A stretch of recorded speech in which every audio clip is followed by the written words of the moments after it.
On this vote, the yeas are 213, the nays are 211. The previous question is not ordered, is ordered. An opinion, Chair, the question is on the adoption of the resolution. Those in favor say aye. Those opposed say no. Opinion of the Chair, the ayes have it. For what purpose does the lady of New Mexico Requesting the recorded vote, Mr. Speaker. Recorded vote is requested. Those favoring a recorded vote will rise. Sufficient number having risen, a recorded vote is ordered. Members will record their vote by electronic device. This is a 5-minute vote.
members voted? Any member wishing to change their vote?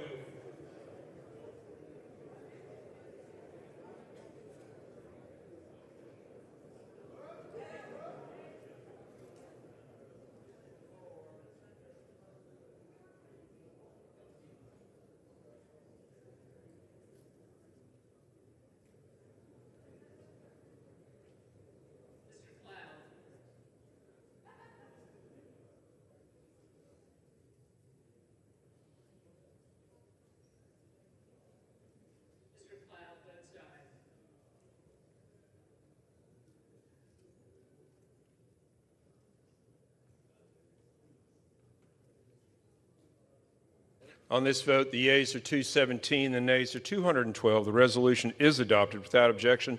The motion to reconsider is laid upon the table.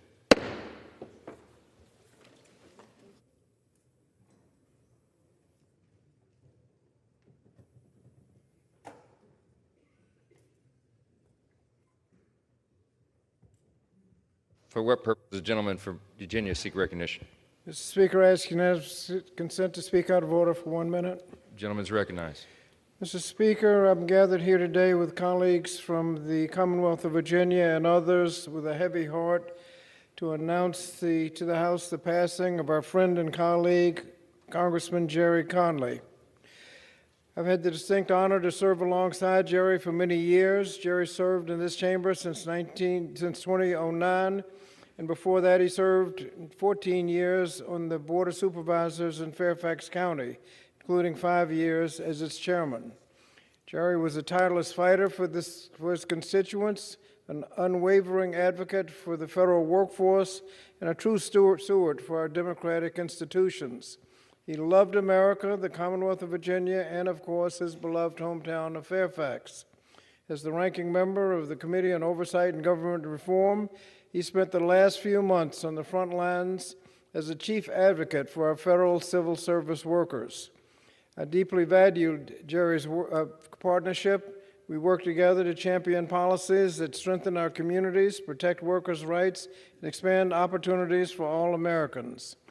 As his friend, I know I speak for all of us here to say that we will miss Jerry's infectious energy, his humor, and his unique ability to connect with people. This is a loss for this chamber, the Commonwealth of Virginia, and our entire nation. Our condolences go out to his wife, Smitty, his daughter, Caitlin, his staff, and the rest of his family and loved ones. Mr. Speaker, I'd now like to yield to my colleague from Virginia, Mr. Whitman. I thank the gentleman for yielding. You know, I've had the honor and privilege to know Jerry Connelly for over 3 decades. He and I served in local government together for years. We're part of the Virginia Association of Counties. Jerry had a deep passion for Fairfax County, for the Commonwealth of Virginia, and for this nation. And you wouldn't find anybody that had a deeper knowledge of issues and knew more about what was best to be done and knew more about trying to find a place to agree, about getting things done. You know, it was really something special about Jerry. I remember us having discussions back in the day when we just started out in local government, because we both learned from each other. He came from a big county there in Fairfax County. I came from a small county. I live in a town today, population 350. We couldn't have been any more different in how we reflected on the counties that we represented. But you know what? We had a deep commitment to doing what was right. And you know, I learned a lot from Jerry in his perspective on Fairfax, but also his perspective on the Commonwealth and perspective on the nation. And he was always looking to find solutions. He was always very passionate about people, about making sure he understood the policies and understood how to get things done. Jerry was always committed to doing that. Jerry's legacy is going to live on forever in all of us. It'll live on forever in his family, and live on forever in the things that he's done for Fairfax County, for the Commonwealth of Virginia, and for our nation. We will miss Jerry, but we will remember his legacy through the things that he has done and through what he did to reach out to others and to look for common ground to get things done in the best interest of not only his constituents, but of our Commonwealth and of our nation. And with that, Mr. Speaker, I yield back. Thank you. Mr. Speaker, I ask all of us to join in a moment of silence in honor of Jerry Connelly.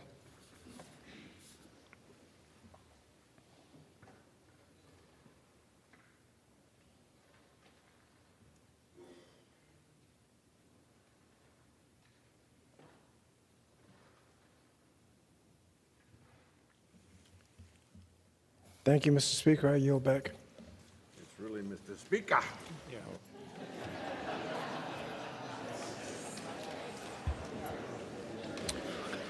Pursuant to Clause 8 of Rule 20, the unfinished business is the vote on the passage of Senate Joint Resolution 31, on which the yeas and nays are ordered.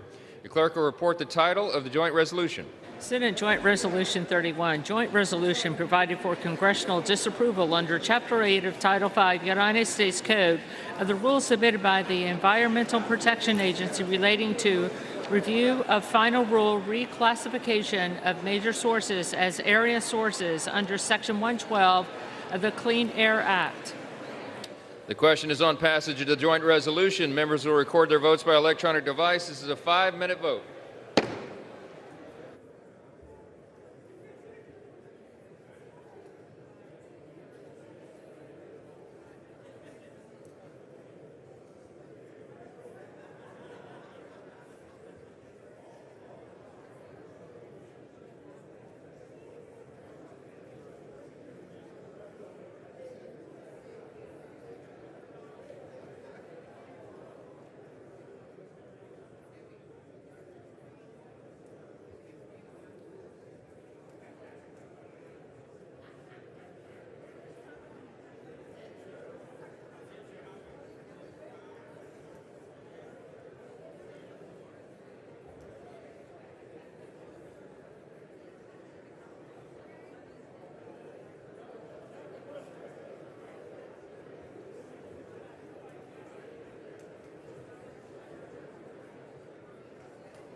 members voted?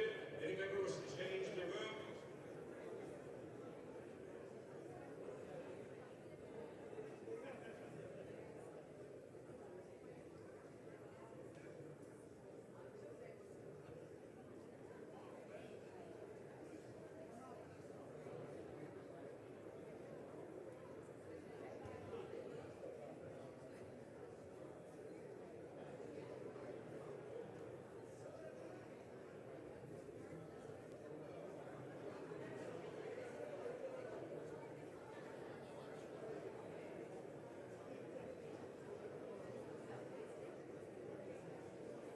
On this vote, the yeas are 216, the nays are 212.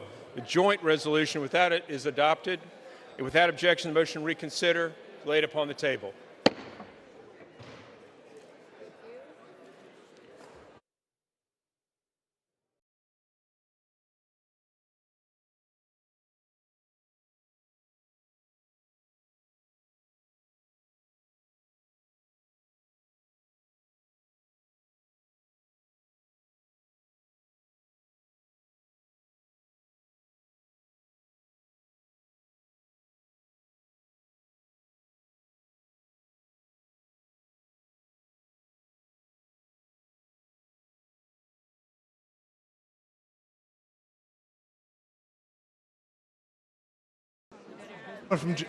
For what purpose does the gentleman from Virginia seek recognition? Mr. Speaker, I offer a privileged resolution and ask for its immediate consideration. Clerk will report the resolution. Clerk will suspend for a moment.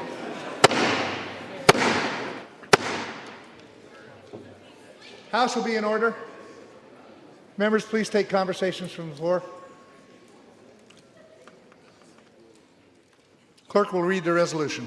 House Resolution 435, resolved that the House has heard with profound sorrow of the death of the Honorable Gerald E. Connelly, a representative from the Commonwealth of Virginia. Resolved that the clerk communicate these resolutions to the Senate and transmit a copy thereof to the family of the deceased. Resolved that when the House adjourns today, it adjourn as a further mark of respect to the memory of the deceased. Without objection, the resolution is agreed to and the motion to reconsider is laid upon the table.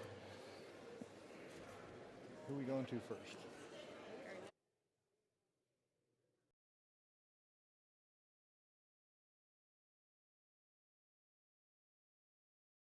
For what purpose does the gentleman from Texas, Mr. Arrington, seek recognition? Mr. Speaker, pursuant to House Resolution 436, I call up Bill H.R. 1, the One Big Beautiful Bill Act, and ask for its immediate consideration in the House. Clerk will report the title of the bill. Union Calendar Number 78, H.R. 1, a bill to provide for reconciliation pursuant to Title II of House Concurrent Resolution 14. Pursuant to House Resolution 436, an amendment in the nature of a substitute consisting of the text of the Rules Committee Print 119-3, modified by the amendment printed in House Report 119-113, is adopted and the bill as amended is considered read. The bill as amended shall be debatable for 2 hours, equally divided among and controlled by the chair and ranking minority member of the Committee on the Budget, on their respective designees, and the chair and ranking minority member on the Committee of Ways and Means or their respective designees. The gentleman from Texas, Mr. Arrington, the gentleman from Pennsylvania, Mr. Boyle, the gentleman from Missouri, Mr. Smith, and the gentleman from Massachusetts, Mr. Neal, each will control 30 minutes. The chair recognizes the gentleman from Texas. Mr. Speaker, I ask unanimous consent that all members may have 5 legislative days within which to revise and extend their remarks and include extraneous material on H.R. 1. Without objection. Mr. Speaker, I yield myself such time as I may consume. Gentleman is recognized. Mr. Speaker, for the last 4 years, the American people have suffered one self-inflicted crisis after another, from the chaos at our southern border to our crime-ridden streets to a cost of living crisis that decimated working families from sea to shining sea, leaving Americans weaker, our country more divided and more vulnerable than it's been in generations. Colleagues, lest we forget how we got here and why this moment is so important and so consequential, in the life of our country, let's reflect on the recent history. Under the leadership of Biden-Harris and congressional Democrats, our federal government failed to enforce the laws of our land and unilaterally surrendered our sovereign border to terrorist drug cartels. On top of that, our military mission was reduced from warfighter readiness to ideological indoctrination. We lost the confidence of our allies, the respect of our enemies, and America's influence on the world stage. Unbridled spending and failed fiscal policies sent our country's economy into a tailspin. Trillions in deficit spending, trillions more in regulations, cradle-to-grave welfare without work, and an all-out assault on American energy independence wreaked havoc on our economy and created the worst inflation crisis in 40 years. In November, the American people gave President Trump an historic mandate and unified Republican leadership in Congress to reverse course on these failed policies and their disastrous consequences. And that's exactly what this bill does, Mr. Speaker.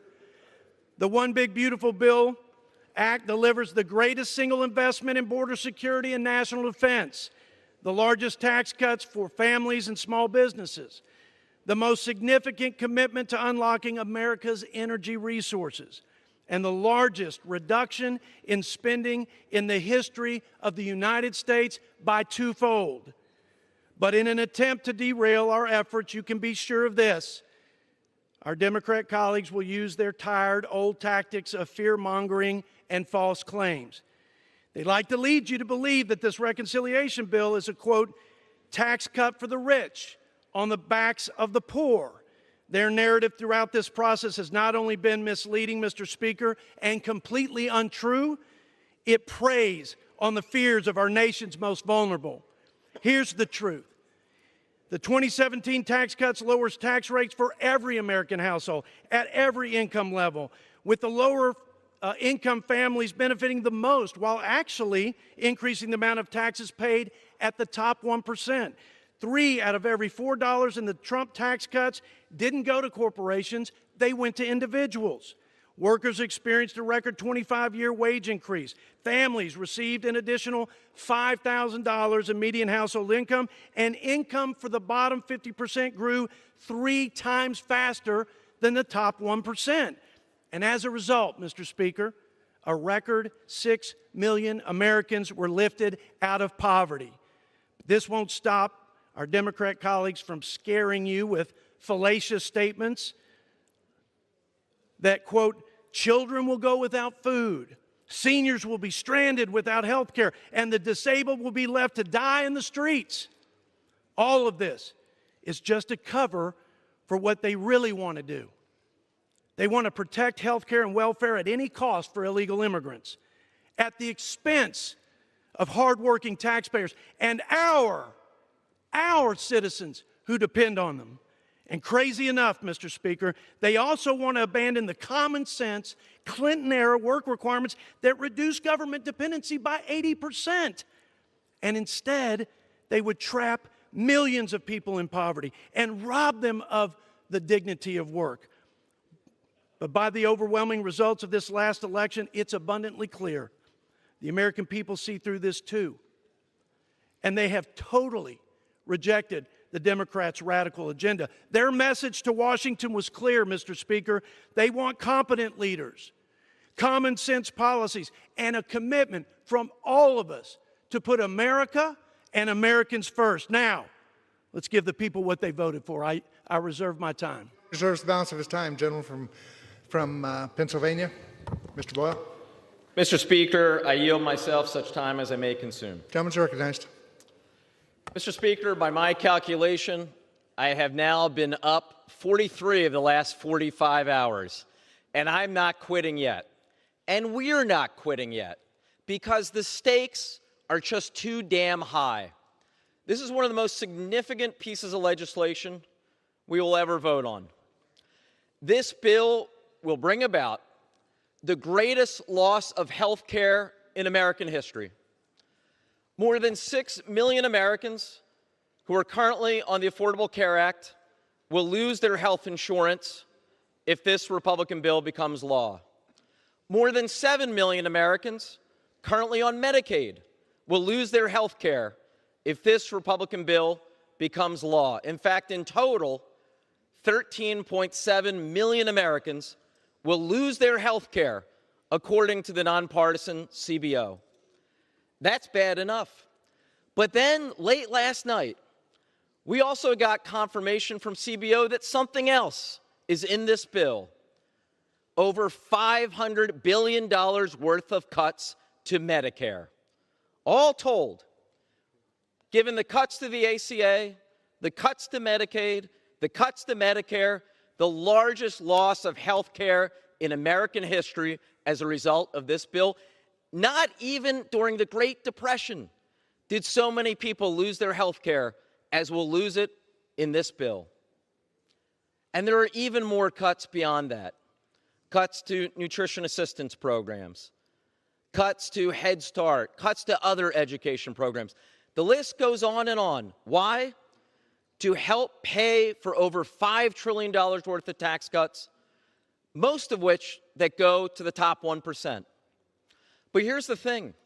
As draconian as these cuts are, they actually don't even come close to paying for the size of the tax cuts. So how is the rest subsidized? With more debt financing. So much so that we have finally seen, for the first time ever, the Moody's credit agency on Friday downgrade the quality of the credit of the United States. Today, we saw more market churn. Markets are worried. Now, most ordinary Americans, most people I call as neighbors and friends back home in Northeast Philly, a very working class and middle class place, most people I know aren't paying attention to the credit agencies and what Wall Street is doing. But here's the thing. It will affect interest rates. In fact, it already is. Mortgage rates have gone back up over 7% and set to rise by more. Not just mortgage rates, auto loan rates, the rate that your credit card company charges you. At a time of increasing unaffordability in America, this bill doesn't make the situation better. It makes it far, far worse. Mr. Speaker, this is not the kind of bill that is worthy of the Congress of the United States. This is class warfare. It makes the poor poorer, the rich richer, and the middle class left behind. And again, these aren't Democratic talking points. These aren't coming from progressive organizations. Last night, the nonpartisan Congressional Budget Office released the distribution tables in terms of who will get what from this tax bill. They found the bottom 10% will be 4% poorer in household wealth under this bill, with most of the benefits going to the top 10% of Americans. And of that top 10%, of course, it is the top 1% that will get the most benefit of all. Robbing the poor to reward the rich. It is wrong, it is bad economics, and it is, as one Republican senator called it, morally wrong. With that, I reserve the balance of my time. Gentleman reserves the balance of his time. Gentleman from Texas. Mr. Speaker, just to be clear, the CBO doesn't say economic benefits. It talks about federal resources. That letter actually affirms the success of our bill.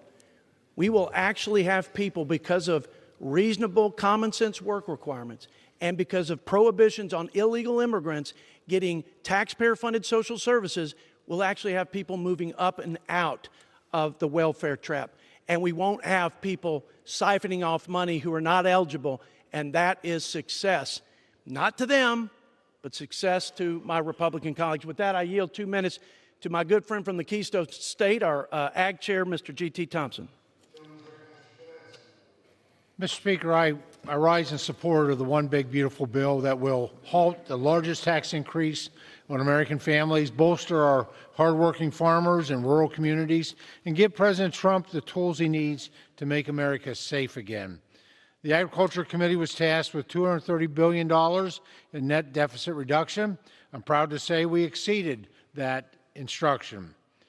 We achieved these savings for America's taxpayers by restoring integrity to the SNAP program, reinforcing work, rooting out waste, and ending the unchecked overreach by states and the executive branch that's driven costs through the roof.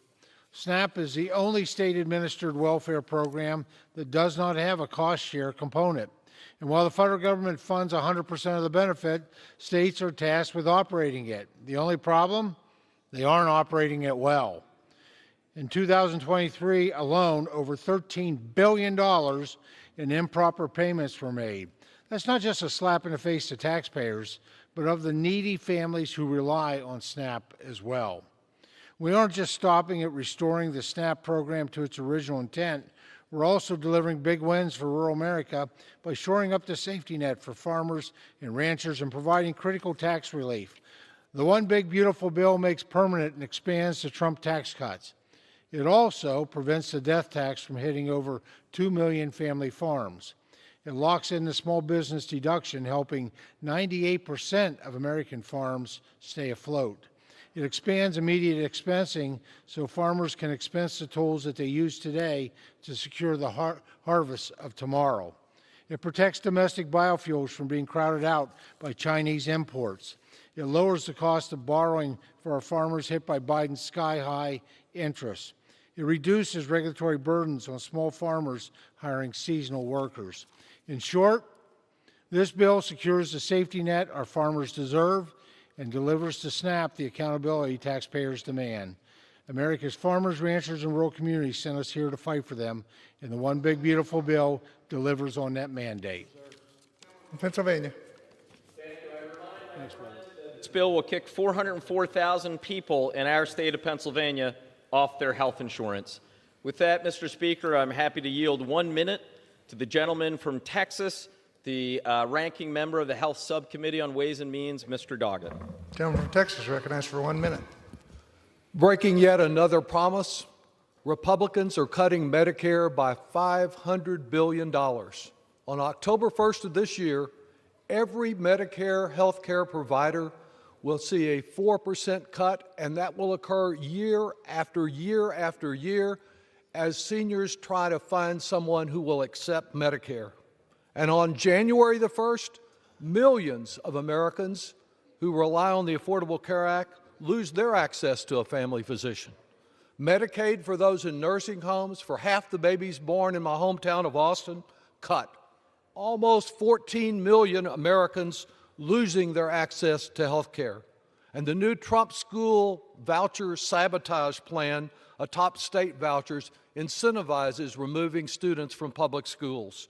Meanwhile, our national debt soaring by trillions from Republicans who talk fiscal responsibility, but serving their cult leader, the deficit hawks have become chicken hawks tonight in submission to Trump, the self-described king of debt, all to reward billionaires with even more tax breaks. Mr. Chairman, I recognize my colleague, who I don't see is here. Yes, I do, right there, from Arkansas, Chairman of the House Financial Services, Mr. French Hill. For how much time? For 2 minutes. For 2 minutes. Gentleman's recognized for 2 minutes. I rise tonight in support of this reconciliation effort, and I thank my friend from West Texas, the home of natural security, for supporting this bill and working hard to bring it to fruition, bringing it to the House floor. Last month, the House Financial Services Committee completed our work assigned to us under the Budget Committee's reconciliation instruction.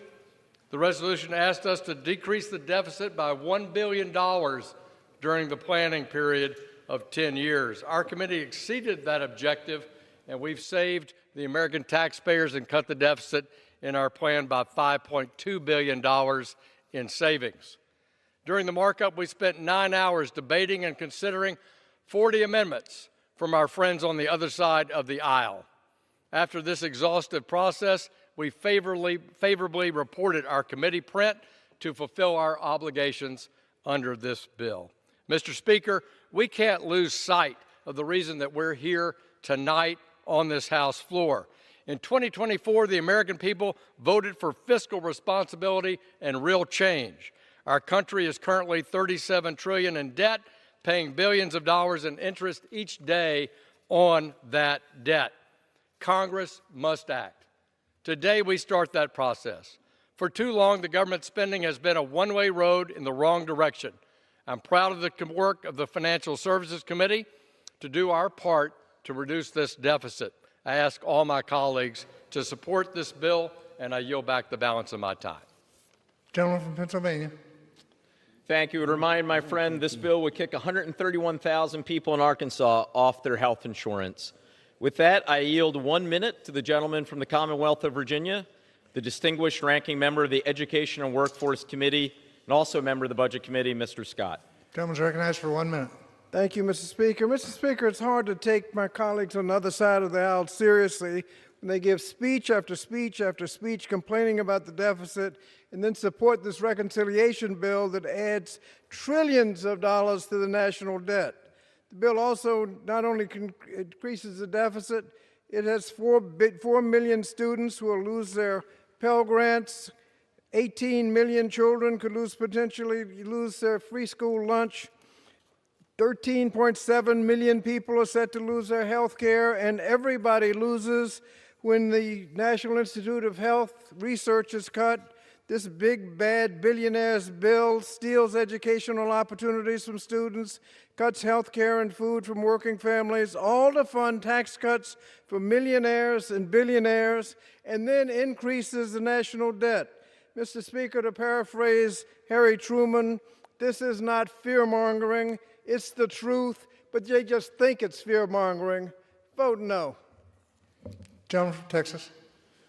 Mr. Chairman, Mr. Speaker, rather, my Democrat colleagues surely recognize and remember that for the last 4 years, they racked up $8 trillion in record debt. If you add the record interest rates from the record inflation, that'd be another $5 trillion. And so I don't know that we need a whole lot more lecturing on the national debt. Our balanced budget reconciliation bill actually reduces the deficit in the 10-year window by $140 billion, and it brings the debt to GDP down by 10 percentage points. With that, I yield to my friend from Kentucky, the chairman of the Energy and Commerce Committee, Mr. Brett Guthrie. For how much time? For 2 minutes. Gentleman's recognized for 2 minutes. Thank you, Mr. Speaker. Today I rise in support of the One Big Beautiful Bill Act, which includes a title from Energy and Commerce that unleashes American energy, promotes American innovation, and protects care for our most vulnerable Americans. In 1965, President Lyndon B. Johnson created the Medicaid program to protect low-income families, individuals who are disabled, and seniors, and House Republicans share this commitment to this vulnerable population. This bill protects coverage for those individuals by ensuring ineligible recipients do not cut the line in front of our most vulnerable Americans. The decision by left-leaning state governments to spend taxpayer dollars on people who are ineligible for the program is indefensible. Medicaid should not cover illegal immigrants, deceased or duplicative beneficiaries, or able-bodied adults without dependents who choose not to work. Let's be clear.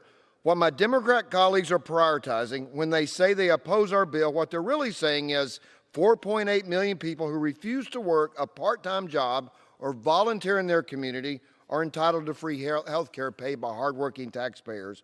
When they're opposed to our bill, what they're really saying is that the 1.4 million illegal immigrants should be prioritized over U.S. citizens. When they say they oppose our bill, what they're really saying is that people who aren't eligible for Medicaid should be prioritized over children, mothers, or people with disabilities for whom the program was intended. House Republicans make no apologies for prioritizing Americans in need over illegal immigrants or other able-bodied beneficiaries who are choosing not to work.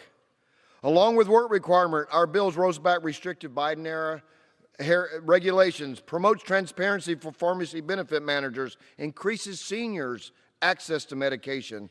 These are all common sense policies that will strengthen our health care system, return taxpayer dollars to middle-class families. House Republicans are fighting for America's children. We're fighting for pregnant women and mothers. We're fighting for individuals with disabilities, and we're fighting for seniors who need long-term care. That is why I urge my colleagues to support this legislation as part of our effort. I support this bill, and I yield back. Gentleman from Pennsylvania. Thank you, Mr. Speaker. I'd remind my good friend that this bill will kick 159,000 people in the Commonwealth of Kentucky off their health insurance. Mr. Speaker, I now yield 1 minute to the gentlewoman from Vermont, a distinguished member of the Budget Committee, Ms. Ballant. Gentlelady is recognized for 1 minute. Thank you, Mr. Speaker. You have to ask yourself, why? Why are we here at 3 a.m. fast-tracking this bill? Well, this bill is nothing to be proud of. It's best to pass it in the night when most folks are asleep. What kind of nation are we when leaders choose to take food away from children? What kind of nation are we when they choose to take health care away from people? When they choose to add trillions of dollars to the deficit and pass those financial handcuffs off onto our grandchildren? What kind of nation are we when they choose to make those deficits force $500 billion of cuts to Medicare? What has happened this week is shocking. It's unconscionable. It's not leadership. It's moral failure. Kicking the poor in the teeth while rewarding the richest among us. My colleagues, Americans deserve so much better than this, so much better. And I urge my colleagues to reject this cruel, cynical bill. Gentlelady's time has expired. Gentleman from Texas. Mr. Speaker, 91% on average of my colleagues, voters, constituents, friends and families, they pay the standard deduction. Their opposition to this bill, if they were successful, would actually cut the standard deduction in half. And with that, I yield 2 minutes to my friend from Missouri, our T&I chair, Mr. Graves. Gentleman is recognized for 2 minutes. Thank you, Mr. Speaker. Mr. Speaker, I rise today in support of one big, beautiful bill which fulfills President Trump's agenda by securing our border, keeping taxes low for families and job creators, and restoring the nation's energy dominance and cutting waste, fraud, and abuse.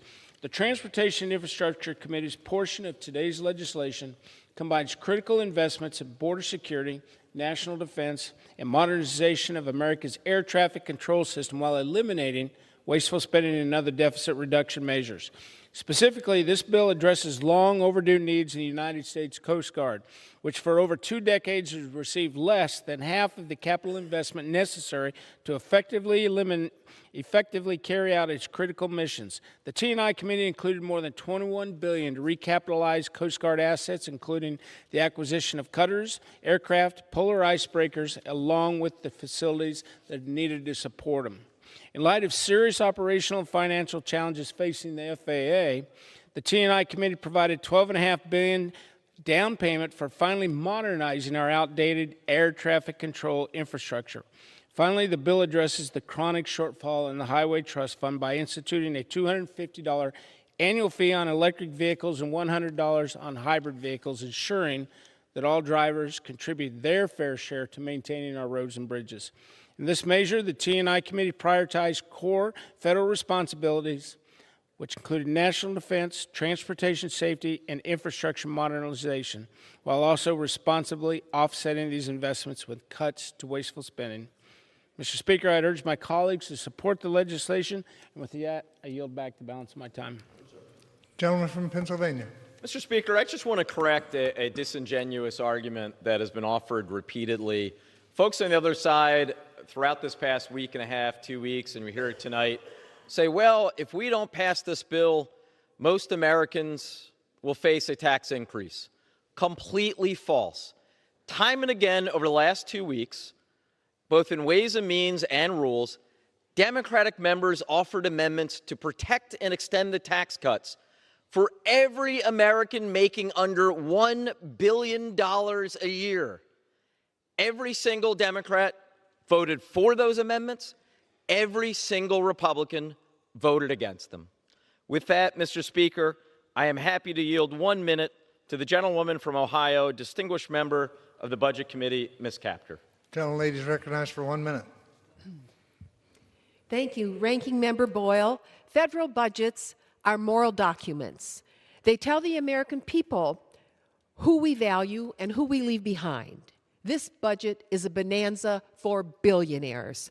It's paid for by cutting health care and food for millions of working families and seniors. The U.S. national debt stands at $36 trillion, and this bill will raise it to over $40 trillion. Historically, Republican administrations have ballooned the debt. Reagan, both Bushes, and Trump through tax cuts to the very rich coupled with endless wars. It's clear where the debt has come from. Trillions added, unpaid. Now they're coming after health coverage and food assistance. President Trump already has added $8.4 trillion to the debt from his last tax cuts. Meanwhile, as billionaires use their tax refunds to do stock buybacks, American workers are left behind. Let's call it what it is, another Republican budget buster, betraying working people while causing prices to rise. 40,000 people across the district I represent and nearly 14 million nationwide will lose coverage for health care to pay for these bonanzas for billionaires. Mr. Speaker, this bill must be Gentlelady's time has expired. Vote no. Mr. Thank you, and I yield. Mr. Speaker, I would remind my colleagues over the last 4 years, their failed economic policies, their unbridled spending put a 20% inflation, regressive inflation tax on working families all across this great land. With that, I yield to my good friend from Ohio, our GOP chair of the Judiciary Committee, Mr. Jim Jordan. For how much time? For 2 minutes. Gentleman's recognized for 2 minutes. Mr. Speaker, you know it's a good bill because the left hates it. The left that defunded the police, the left that let 10 million people illegally enter our country in a 4-year time span, the left that wants men to compete against women in sports, the left that lied to us about Benghazi, lied to us about the Hunter Biden laptop, lied to us about President Biden's health, the left that lied to us about COVID. You remember that. They got to go to the fancy restaurants, but all the people we represent, they couldn't go to church, couldn't go to work, couldn't go to school. The left doesn't like this bill. That tells you it's a good bill.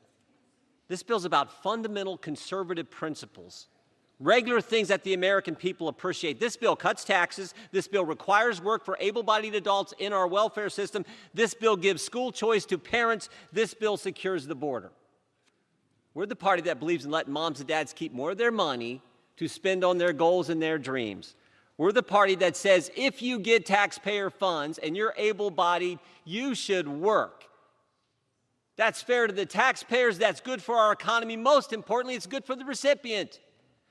We're the party that says parents, regular moms and dads, should get to pick where their kid goes to school so they can get the kind of education that will allow them to achieve the American dream. That's in this bill.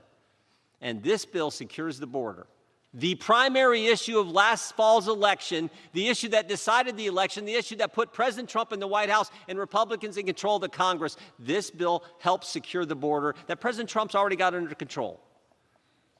That's why we should support this legislation. It cuts taxes, requires work for able-bodied adults, empowers parents to pick the school where their kid's going to get the best education, and secures the border like the American people want us to do. This bill is doing exactly what we told the voters we were going to do, and that's why we should support it. I yield back to the budget chairman and thank him for his good work on this legislation. Gentleman from Pennsylvania. Well done, I would remind the gentleman this bill will kick 404,000 people in Ohio off their health insurance. I now yield 1 minute to the gentlewoman from Washington, as a distinguished member of the Budget Committee, Ms. Jayapal. Gentlelady is recognized for 1 minute. Thank you, Mr. Speaker. This bill is a massive betrayal of working people and poor people across America. It strips at least 14 million Americans of their health care. It slashes food for the hungry, and it cuts basic needs for Americans across the country. And why? So that you can give a $5 trillion tax break to the wealthiest billionaires like Elon Musk. If you had a giant corporate lobby outside, you get a tax break. If you're in the top 0.1%, 0.1% of billionaires, you get a $398,000 tax break. If you're a millionaire, you get an average $83,000 tax break. But if you're a working person or a poor person, you are SOL. Al, you get kicked off your health care, you don't get the $2 a meal in SNAP benefits, and you get hungrier, you get poorer, you get sicker. And here's the thing, if you're so proud about this bill, why are we debating it at 1 o'clock in the morning, 3 o'clock in the morning? Why are these schedules getting rigged so that people don't actually get to see what we are doing here in this chamber? I yield back. I'm a hell no. Members are reminded to direct their remarks to the chair. Gentleman from Texas. Mr. Speaker, I have great respect for my ranking member, but he's rattling off numbers saying this many people will come off of the welfare rolls in my colleagues' districts. Let's remind the American people, the people he's talking about are folks who are in this country illegally, or they're able to work and they're not working. They're able to work and they're not working. So, Mr. Speaker, order, Mr. Speaker. House will be in order. So for the record, Gentleman from Texas. Thank you, Mr. Speaker. For the record, they are opposing the common sense policy and what every American's expectation is at a base level that people who are able to work. It's good for their soul. It's good for this country. It's the right policy, and they're fighting us on it. And with that, I yield to my friend and Vice Chairman of the Budget Committee from the Keystone State for 1 minute, Mr. Lloyd Smucker. Gentleman's recognized for 1 minute. Thank you, Mr. Chairman, for your work on this bill. Today, we are charting a bold new course for American prosperity. This bill not only builds on the pro-growth legacy of the Tax Cuts and Jobs Act, it prevents the largest tax hike in American history. Across the country, years of inflation have taken a bite out of everyone's paycheck. Groceries, gas, housing all cost more. Americans feel left behind, and this bill is the solution. It delivers immediate relief for working families. It locks in permanent tax cuts, unleashes economic growth, and puts American workers first. We're talking about saving 6 million jobs, cutting red tape, securing our borders, and supercharging Made in America manufacturing.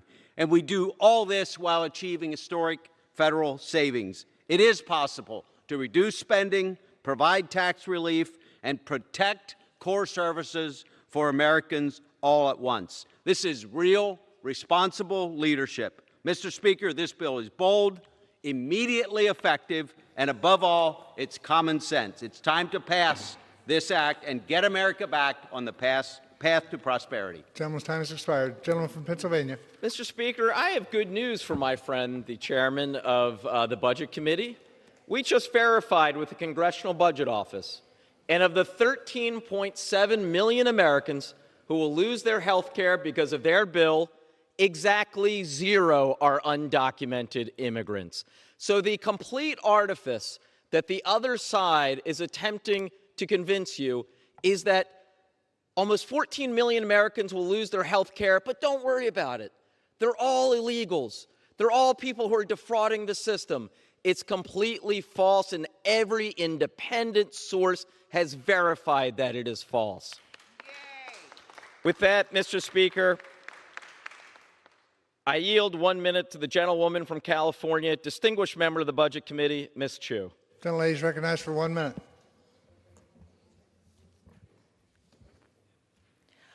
I rise in strong opposition to the Republicans' unbelievably ugly bill. This bill is worse than we thought. By ripping Medicaid and food assistance away from many millions of vulnerable Americans while slashing taxes for the ultra-wealthy, the nonpartisan CBO found that it would make the poorest 10% poorer while making the richest 10% richer. This bill would also increase the debt so much that it will trigger cuts to Medicare benefits by almost $500 billion.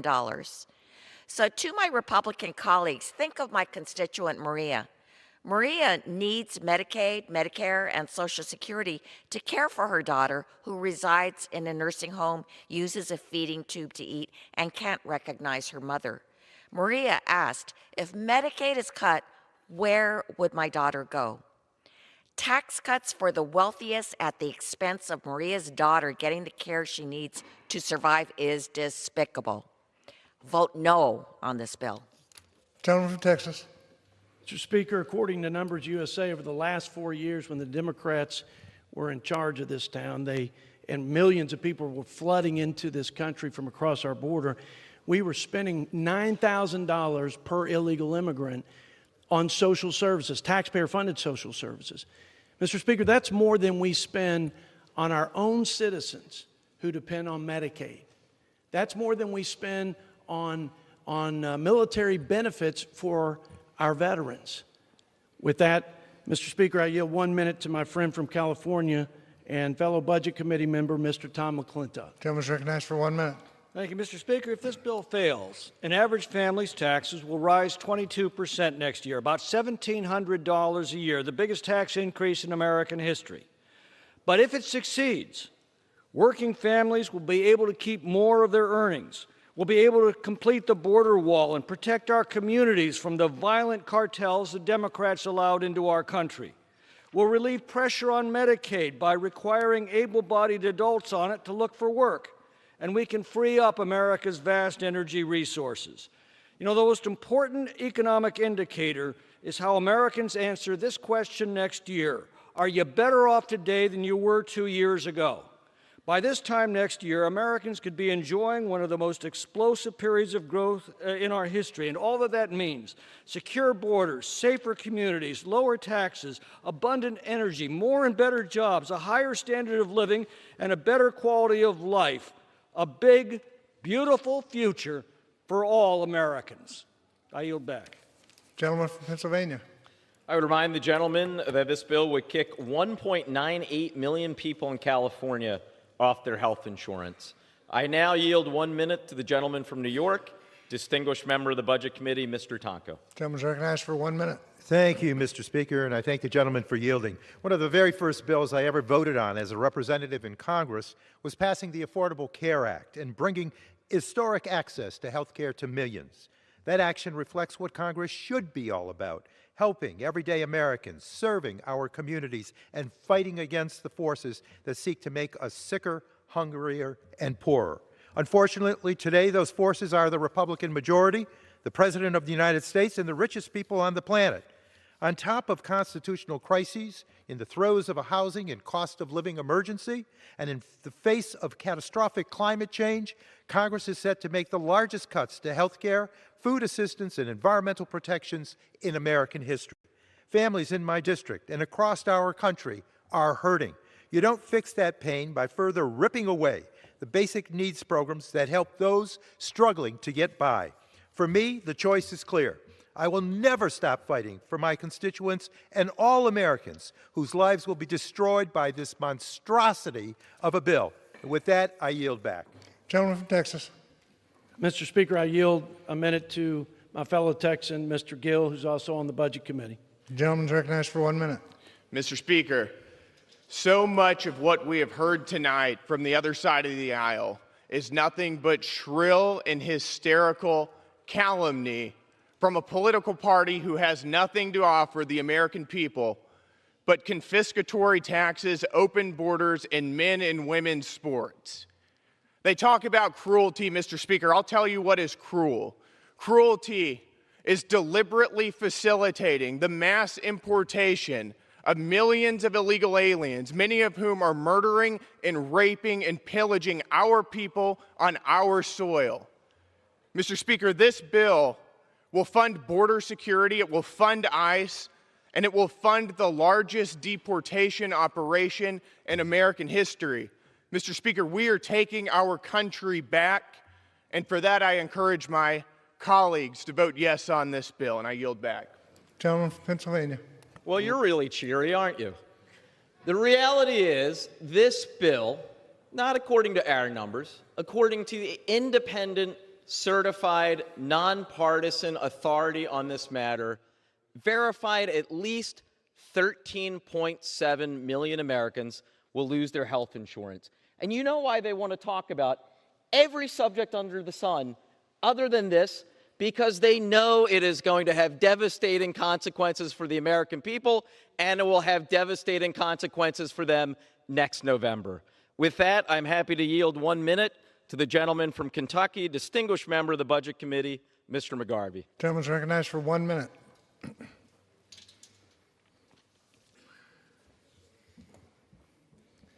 Thank you, Mr. Chairman. 13.7 million Americans will lose their health care. We're going to gut America's premier anti-hunger program. It's going to add trillions of dollars to the nation's debt. You don't believe me? The Congressional Budget Office says it. My colleagues, Mr. Schweikert, Mr. Roy, Mr. Massey, they all say this is going to add to the debt and to the deficit of this country. And for what? So Donald Trump's small circle of billionaire donors get a tax break. So we know who it helps. But let's talk about who it hurts. 40% of the people who get Medicaid in this country are children. That's whose health care we're taking away. Those kids who rely on this for life-saving care, they're the ones, like my constituent, June, who has quadriplegic cerebral palsy. She's had 3 spinal cord surgeries in the last month. This enables her to stay at home with her family and to have a life. It will hurt children across this country. We shouldn't do it. We should vote no. Mr. Chairman, I yield back. Gentleman from Texas. Mr. Speaker, I'd like to reserve. Gentleman reserves. Gentleman from Pennsylvania. Mr. Speaker, I yield 1 minute to the gentleman from Rhode Island, a distinguished member of the Budget Committee, Mr. Amo. Gentleman's recognized for 1 minute.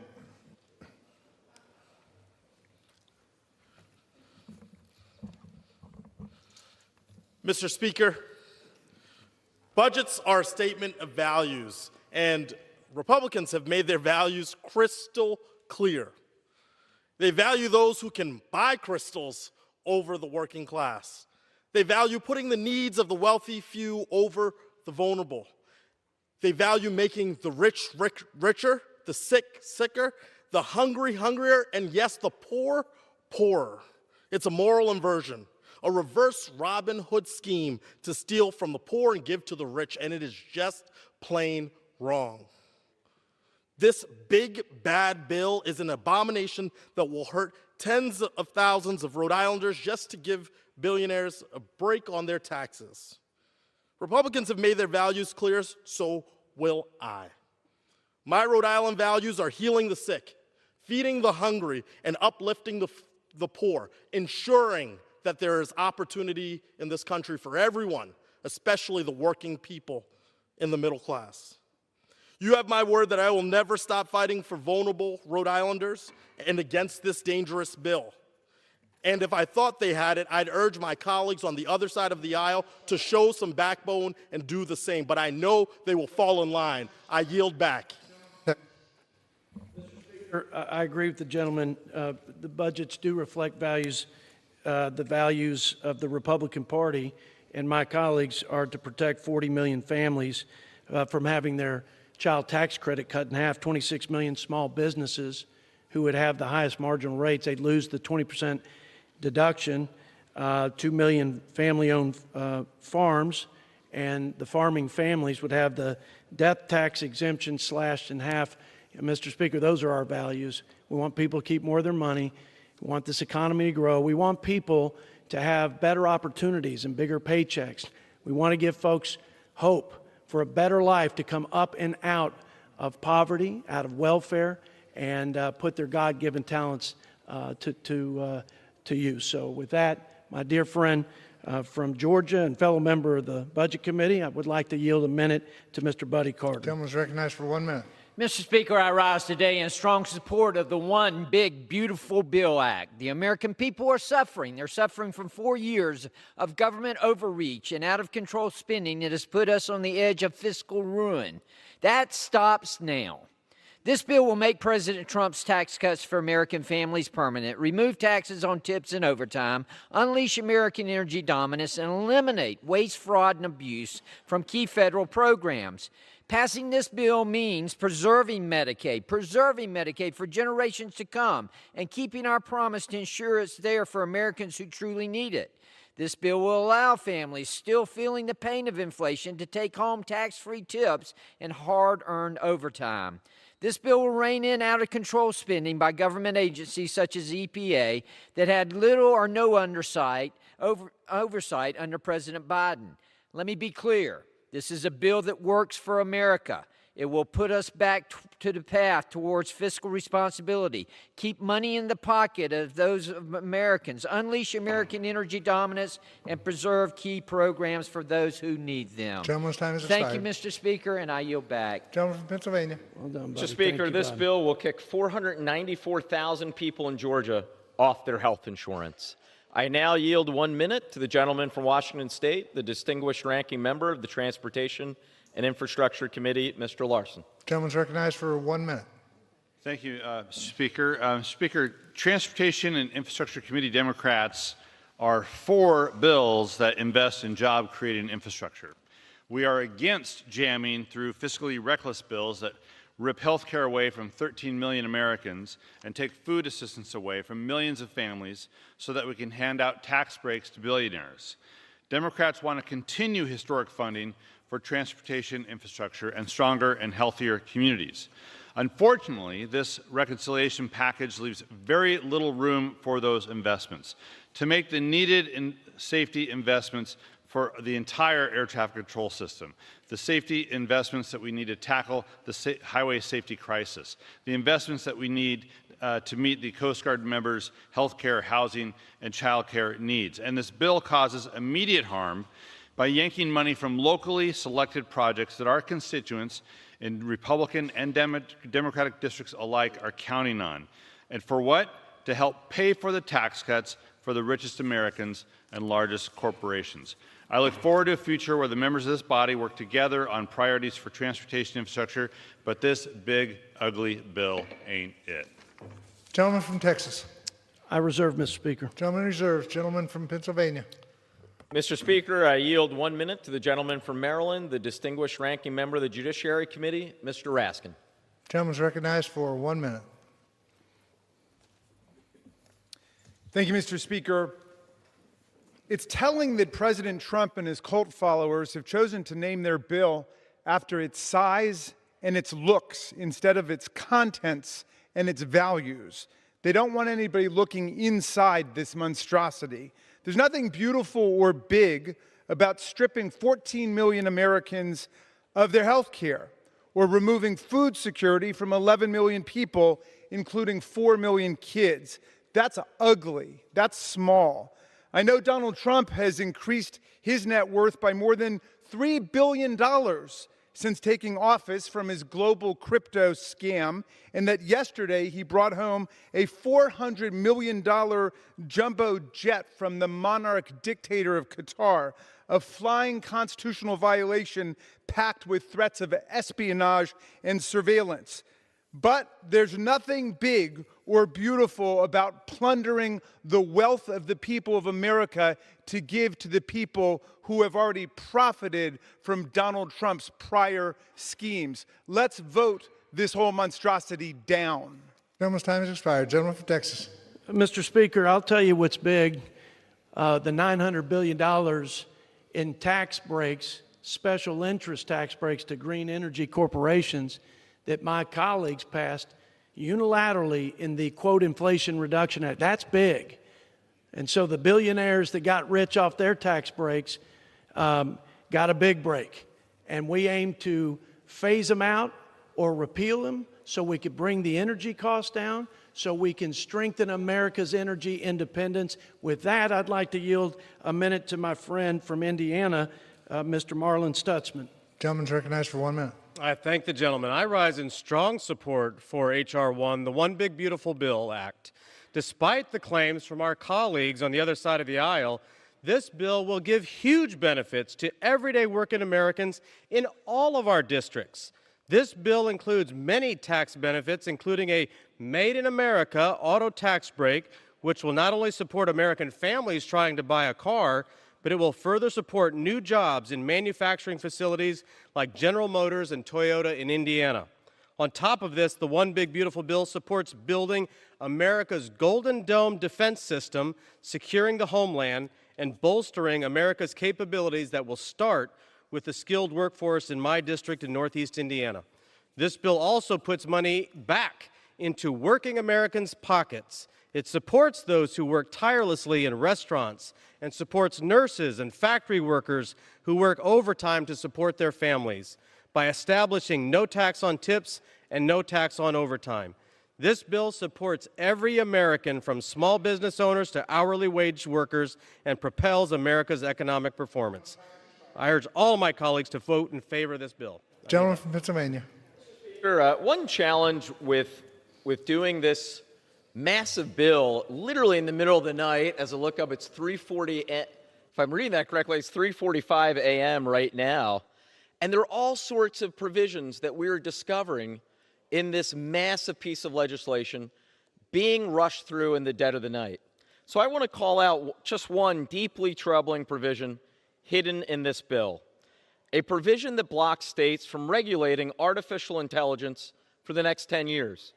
AI has the potential to be transformative, but only if it's developed and used in a safe, responsible way. That requires strong guardrails. This bill does the opposite. And the fact this was quietly tucked into this budget bill, it's reckless and it's wrong. And it shows exactly who this bill was written for. Not working families, but powerful special interests. With that, I yield now 1 minute to the gentleman from California, the ranking member of the Veterans Affairs Committee, Mr. Takano. Gentleman's recognized for 1 minute. Thank you, Mr. Speaker. I rise in opposition to this big billionaire payout. We are voting in the dead of night, out of sight of the American people, because the Republican majority knows that the public will be outraged after they find out what is in this bill. It strips health insurance from nearly 14 million people across the country. It puts 11 million people on food assistance at risk of hunger. It increases the deficit by $2.3 trillion. And for what? To give billionaires a tax break. But don't just take my word for it. The independent data crunchers at the Congressional Budget Office found that the richest 10% of Americans would see their incomes go up, while the poorest 10% would see theirs go down. This bill is reverse Robin Hood. It takes from the poor and gives to the rich. I urge my colleagues to reject this shameful bill, and I yield back. Gentleman from Texas.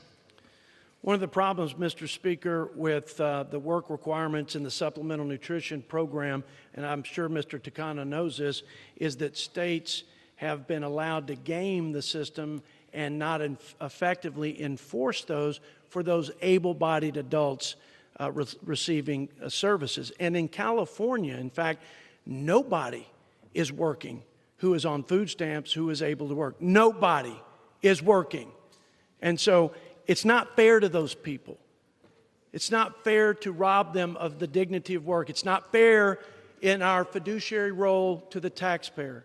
So, Mr. Speaker, we're turning this ship around, and we're cleaning the mess up here in Washington, and we're putting the incentives in place that will do well by everybody involved. And with that, I'd like to yield a minute to my friend from the Keystone State, Mr. John Joyce. Gentleman's recognized for 1 minute. Thank you for yielding.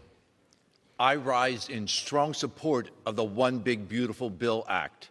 This important legislation will strengthen Medicaid by cutting waste, fraud, and abuse to ensure that the most vulnerable Americans have access to the critical services on which they rely. Pregnant women, children, seniors, and disabled Americans who need and deserve Medicaid benefits, not illegal immigrants or able-bodied adults simply choosing not to work.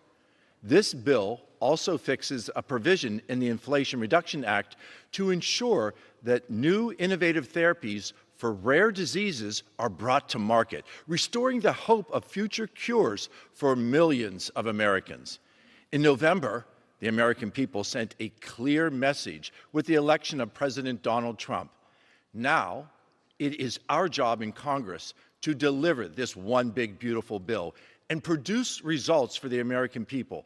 I encourage all of my colleagues to support this legislation. Thank you, and I yield back. Gentleman from Pennsylvania.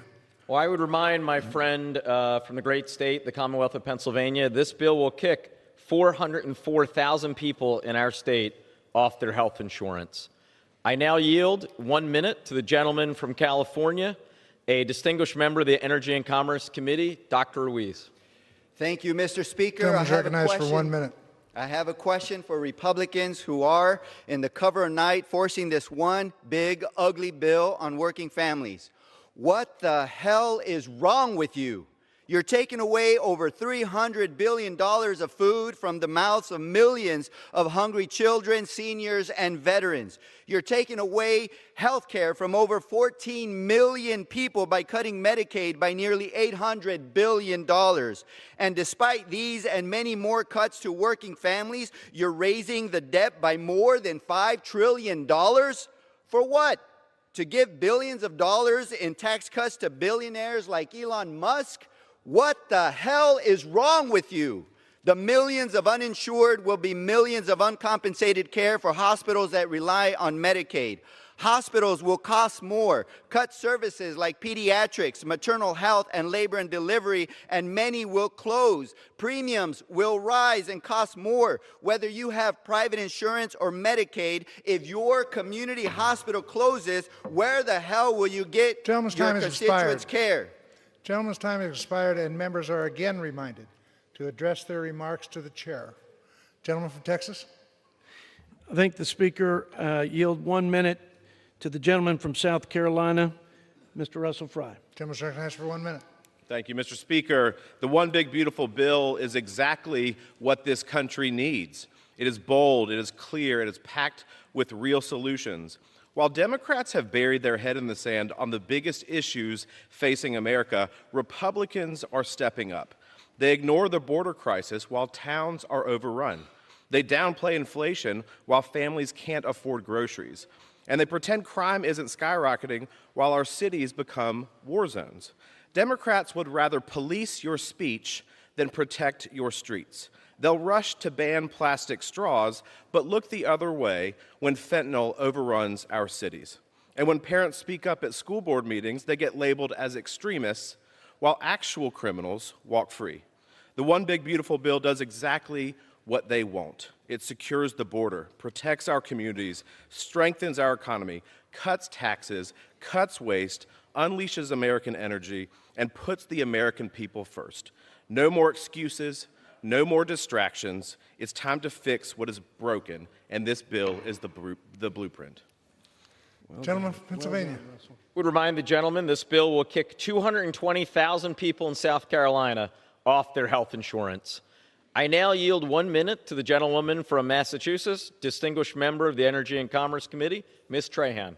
Thank you. Gentlelady is recognized for 1 minute. Mr. Speaker, I oppose this bill because it is a targeted attack on Planned Parenthood, one of the most trusted providers of reproductive health care in our country. The bill bans federal Medicaid and CHIP dollars from going to Planned Parenthood for 10 years, without even naming the organization by using vague criteria clearly designed to single them out. This provision threatens access to cancer screenings, birth control, and other essential care for millions of Americans, particularly low-income women. For this reason, at the appropriate time, I will offer a motion to recommit this bill back to the committee. If the House rules permitted, I would have offered the motion with an important amendment to this bill. My amendment would strike the provision that blocks Medicaid reimbursements to Planned Parenthood because no one should lose access to basic care just because of where they go to get it. I ask unanimous consent to insert into the record the text of this amendment. Without objection. I hope my colleagues will join me in voting for this motion to recommit, and I yield back. Gentleman from Texas. Mr. Speaker, I'd like to yield a minute to the gentleman from Michigan, my good friend, Mr. Tim Walberg, who is also the chairman the Education and Workforce Committee. Gentleman is recognized for 1 minute. I thank the gentleman, and thank you, Mr. Speaker. I hear a lot of hyperbole today, and of course we understand the louder you speak, the more fear you produce in people and ultimate power that you have over them. As chair of the Education and Workforce Committee, I'm concerned, though, as young people are going to college and universities and trying to lift themselves up, we find another challenge that goes on with big government and the control through student debt. The Education and Workforce Committee's portion of the big, beautiful bill delivers the kind of accountability students need and our economy demands.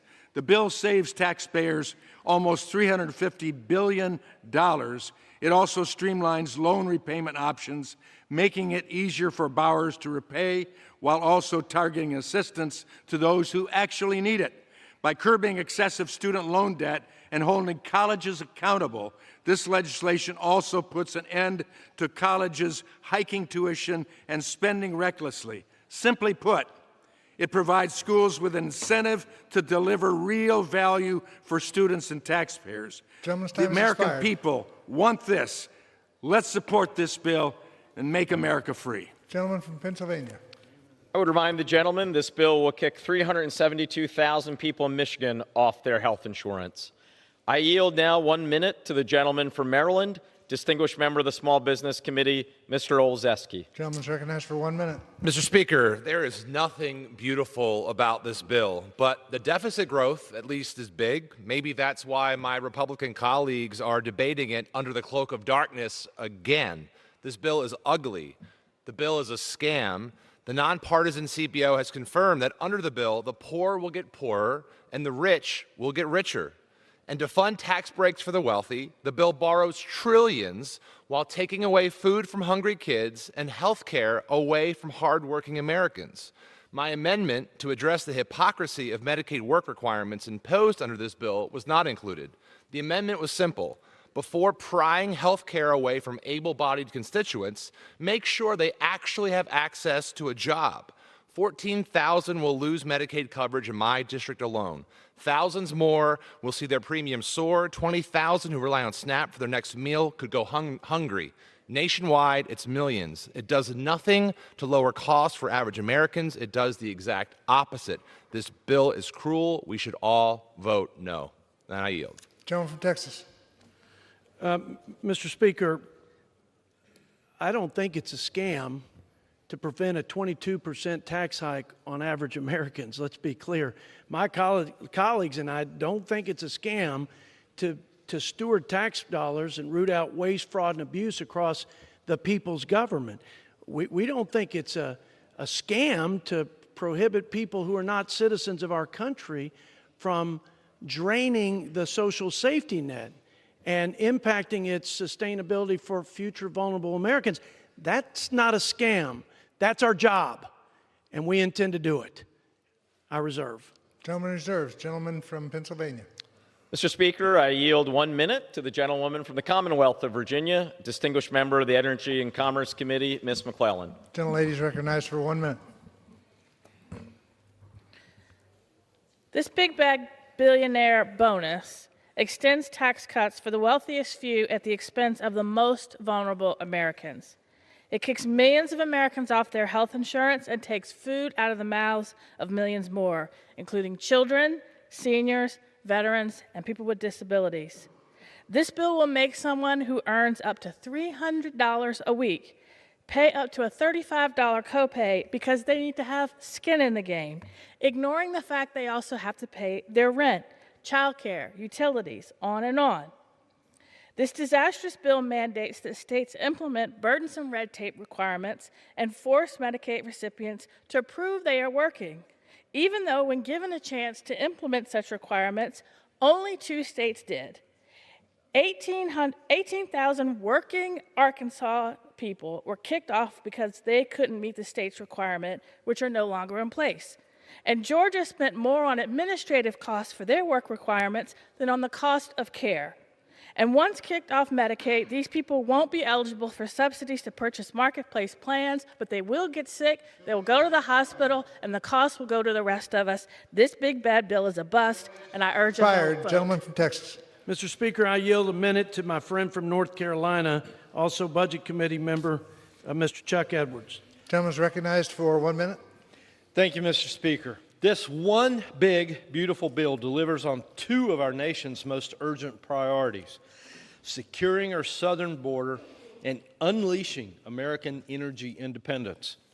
It invests nearly $70 billion to finish the border wall, expand surveillance technology, and to hire thousands of new border agents, giving Customs and Border Protection the tools that they finally need to stop illegal crossings, combat drug trafficking, and to protect our communities. At this same time, we're rolling back the Biden administration's reckless energy mandates and cutting red tape to expand American oil, gas, and infrastructure. By restoring the free market and prioritizing domestic production, this bill lowers costs for American families in this way also and strengthens our national security.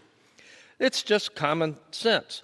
Secure the border, empower America with American energy. Let's get this done for our agents, for our workers, and for the future of this country. I yield back. Gentleman from Pennsylvania. Mr. Speaker, I yield 1 minute to the gentlewoman from California, distinguished member of the Judiciary Committee, Ms. Kamlager-Dove. Gentlelady is recognized for 1 minute. With this backstabbing billionaire bill, House Republicans are selling their soul and constituents to the highest bidder, Donald Trump. First, he crashed the economy with his temper taxes, driving up the cost of groceries and down our credit rating with Moody's. Now Trump and Republicans want to steal even more from hardworking Americans to provide tax breaks to those who kiss the Mar-a-Lago ring. They are stealing your food, your health care, your security. My district in LA has the 4th highest Medicaid enrollment in the entire nation. 225,000 of my constituents rely on food assistance to feed their families, and nearly 1 million people in my state live in subsidized housing. My constituents call my office asking me to protect their Medicaid. They don't ask that their life-saving benefits be taken away and given to the 1%. Daylight is the best disinfectant, which is why all of their dirty deeds have been happening at night with this bill. I urge my colleagues to listen to their constituents instead of tasing them at town halls and vote against this dangerous bill. I urge America to keep the receipts on the vote. Gentleman from Texas. Mr. Speaker, I'd like to yield a minute to the gentleman from Georgia, a great champion for the Second Amendment and a good friend and Budget Committee member, Mr. Andrew Clyde. Gentleman's recognized for 1 minute. Thank you, Mr. Chairman. My Democrat colleagues have challenged why the deregulation of silencers is in this bill and why are we removing the $200 tax. Well, under the law, they are firearms and therefore protected by another law enacted in 1791 called our Second Amendment of our beloved Constitution. The right of the people to keep and bear arms shall not be infringed, and neither shall it be taxed. Chief Justice John Marshall in 1819 declared that the power to tax includes the power to destroy. If you can tax it, then you can destroy it. You can raise the tax so high that almost no one can afford it, and then you really don't have a right at all. But the Second Amendment is an unalienable constitutional right, God-given, that governments are required to protect, not to tax. The Supreme Court in the Heller decision of 2008 declared the Second Amendment to be an individual constitutional right, further protecting it from taxation, just like the right to speak and the right to vote. This bill simply restores that right from over 90 years of draconian tax. My Democrat colleagues have asked, how did this get in the bill? What was the deal and who asked for it? No deal. I believe the Speaker, with the purest of motives, simply wanted to restore a constitutional right. And who asked? Time has expired. Me. I asked. I yield. Gentleman from Pennsylvania. Speaker, perhaps it's because it's now past 4 a.m., but I feel like I've entered the twilight zone. We have 13.7 million Americans, at least, who are going to lose their health insurance because of this bill. Another $500 billion worth of cuts to Medicare on top of that. And what is one of their last speakers talking about? A tax cut if you buy silencers. This is bizarre. The reality is millions and millions of Americans are going to lose their health coverage, all to help subsidize tax cuts for billionaires. Oh, yes, and also tax cuts for those who buy gun silencers. And with that, I'm happy to yield 1 minute to the gentleman from New York, distinguished member of the Agriculture Committee, Mr. Riley. Gentleman's recognized for 1 minute. Thank you. Mr. Speaker, I'm new here. But this bill confirms what I suspected. This place is corrupt as hell.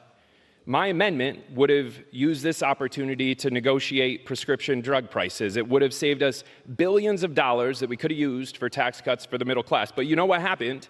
The drug companies sent their armies of lobbyists here to kill it. Because y'all are fine taking food off the tables of kids, but God forbid you would do anything to rein in the profits of the drug companies. We could have used this opportunity to close the carried interest loophole, make Wall Street finally pay its fair share. That's common sense, but you know where all that super PAC cash comes from. So you'd rather close rural hospitals than close tax loopholes. And you wonder why the American people hate this place. You really want to drain the swamp? Start by killing this bill and working across the aisle to deliver real tax cuts for the middle class instead of your handlers. I yield back. Gentleman from Texas? I reserve, Mr. Gentleman reserved. Gentleman from Pennsylvania. Mr. Speaker, we're prepared to close on this side. Gentleman from Pennsylvania. Well, Mr. Speaker, it has been a long debate. I think we started, 48 hours ago or whatever it is by now. But make no mistake about it. This is not a debate that should have been happening in the middle of the night. It shouldn't have happened in the middle of the night last night in Rules Committee. Shouldn't be happening in the middle of the night tonight. Frankly, if I had a bill that I was proud of, I would want to put it on when people are most paying attention. I can understand, however, why there are some folks on the other side who might want folks to not quite pay attention to what's in this bill. You have heard speaker after speaker on this side, however, expose the damage that this bill for billionaires will do. 13.7 million Americans, at least, to lose their health insurance because of devastating cuts to Medicaid and the Affordable Care Act. Another $500 billion more cut in Medicare. All sorts of cuts to nutrition programs, food assistance, education programs, Head Start. The list goes on. And why? To subsidize tax cuts for the top 1%. And for the bottom 10%, we learned in the last 24 hours, they won't even get a little bit of a tax cut. In fact, when all of the components of this bill are factored in, they will be 4% worse off than they were before. And oh, by the way, for the side that always talks about deficit and debt, boy, they really care about the national debt when there's a Democrat in the White House. But then when there's a Republican in the White House, they go about adding more to it. Don't take my word for it. The nonpartisan CBO shows, the bipartisan Committee for a Responsible Federal Budget shows, the right of center Cato Institute shows, left of center group shows. They've actually united the right, the center, and the left, all in agreement that this bill adds trillions more to our national debt. We can do better. As I said at the very beginning, this is one of the most important votes we will ever cast in this chamber. I am proud to stand here on behalf of this side of the aisle and say hell no to this bill. With that, I yield back. Gentleman yields back the balance of his time. Gentleman from Texas. Mr. Speaker, the nonpartisan CBO was off by $1 trillion in projecting the annual deficit back in 2022. They were off by $1 trillion in projecting what the revenue would be. It was record revenue after we passed the Tax Cuts and Jobs Act. So I just thought I'd say that for the record. Not the remainder of my time, I want to say thank you to my ranking member. He is a great guy, and he is a good friend and an excellent partner in this endeavor. I know he loves the country. We disagree today. We've disagreed along the way, but we've also worked together to have record bipartisan legislation for the Budget Committee, and I'm just grateful for you. So I want to thank the ranking member, and I now urge the adoption of the bill, and I yield back the balance of my time, which I don't think I have any, Mr. Speaker. Gentleman yields back the balance of his time. All time for debate by the Budget Committee has expired.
The gentleman from Missouri, Mr. Smith, and the gentleman from Massachusetts, Mr. Neal, each will control 30 minutes. The chair recognizes the gentleman from Missouri. Mr. Speaker, I yield myself such time as I may consume. Gentleman's recognized. Thank you, Mr. Speaker. Today, we embark on a golden age for working families and small businesses with the one big, beautiful bill. We make permanent the 2017 Trump tax cuts. We add a $1,300 tax cut for families compared to what they are paying this year and halt a $1,700 tax increase. Working families, farmers, and small businesses win with this bill. We expand and make permanent the small business deduction and increase the child tax credit, the standard deduction, and the death tax exemption. President Trump promised no tax on tips, overtime pay, and car loan interest. Hard-working Americans working overtime get up to $1,750 more in their pocket under this bill. Those working for tips get $1,700 more, and families buying U.S.-made cars can deduct their auto loan interest. President Trump promised no taxes on Social Security, and in this bill, we deliver. Low and middle income seniors on Social Security will now have their tax liability erased with an increase in their standard deduction. Under this bill, if you build businesses here in America, you win. Not only do we renew incentives for domestic research and development, we do 100% immediate expensing and the deduction for interest expense. But we also deliver on President Trump's promise to revitalize American manufacturing with 100% expensing for new factories and improvements of existing facilities. Small and medium-sized manufacturers also win with greater tax benefits. We replace bad tax policy with good tax policy, ending Biden-era tax breaks and special interest giveaways to the wealthy and well-connected and China. We hold accountable woke elite universities and tax-exempt organizations that abuse their generous tax benefits. President Trump stopped the flow of illegal immigrants over our borders. This bill will stop the flow of taxpayer benefits to their pockets. After the October 7th attacks on Israel, rampant anti-Semitism stormed college campuses. The Ways and Means Committee investigated. Given the school's massive tax benefits, Jewish students testified about living in fear as administrators failed to condemn the behavior. No longer. Some of the worst offenders, colleges with endowments reaching into the tens of billions, will now face the same taxation rate as corporations. The One Big Beautiful Bill gives America a big, beautiful raise, with the average American household seeing real take-home pay go up by as much as $13,300. We will save or create 7.4 million jobs and 1 million new small business jobs annually, and unlock $1.5 trillion in additional small business economic growth, including $284 billion in growth just from manufacturing alone. We can boost short-run real GDP by as much as 5.2% and long-run real GDP by over 3%. Renewing the successful Opportunity Zones program will help distressed communities, especially rural ones, by spurring over $100 billion in new investment. Parents win with expanded education savings accounts to choose the education that best fits their kids' needs. Americans, they get greater control over their health care with expanded health savings accounts. Working families, they get better access to child care and a permanent paid leave tax credit. Supporting the working class is deeply personal for me. I was raised in a single-wide trailer in a town of less than 5,000 people. My grandparents didn't ever have running water. The average income in my hometown of Salem, Missouri is just over $24,000. My priority is the working class because the working class raised me. I urge my colleagues, support the one big, beautiful bill. Make American families and workers thrive again. Make rural America and Main Street grow again, and help America win again. I reserve the balance of my time. Time is reserved. Gentleman from Massachusetts. Thank you, Mr. Speaker. I yield myself as much time as I might consume. Gentleman is recognized. Well, this big, beautiful bill must be so beautiful that we're debating it at 4:15 in the morning to avoid the scrutiny of the public for a piece of legislation that was altered just hours ago.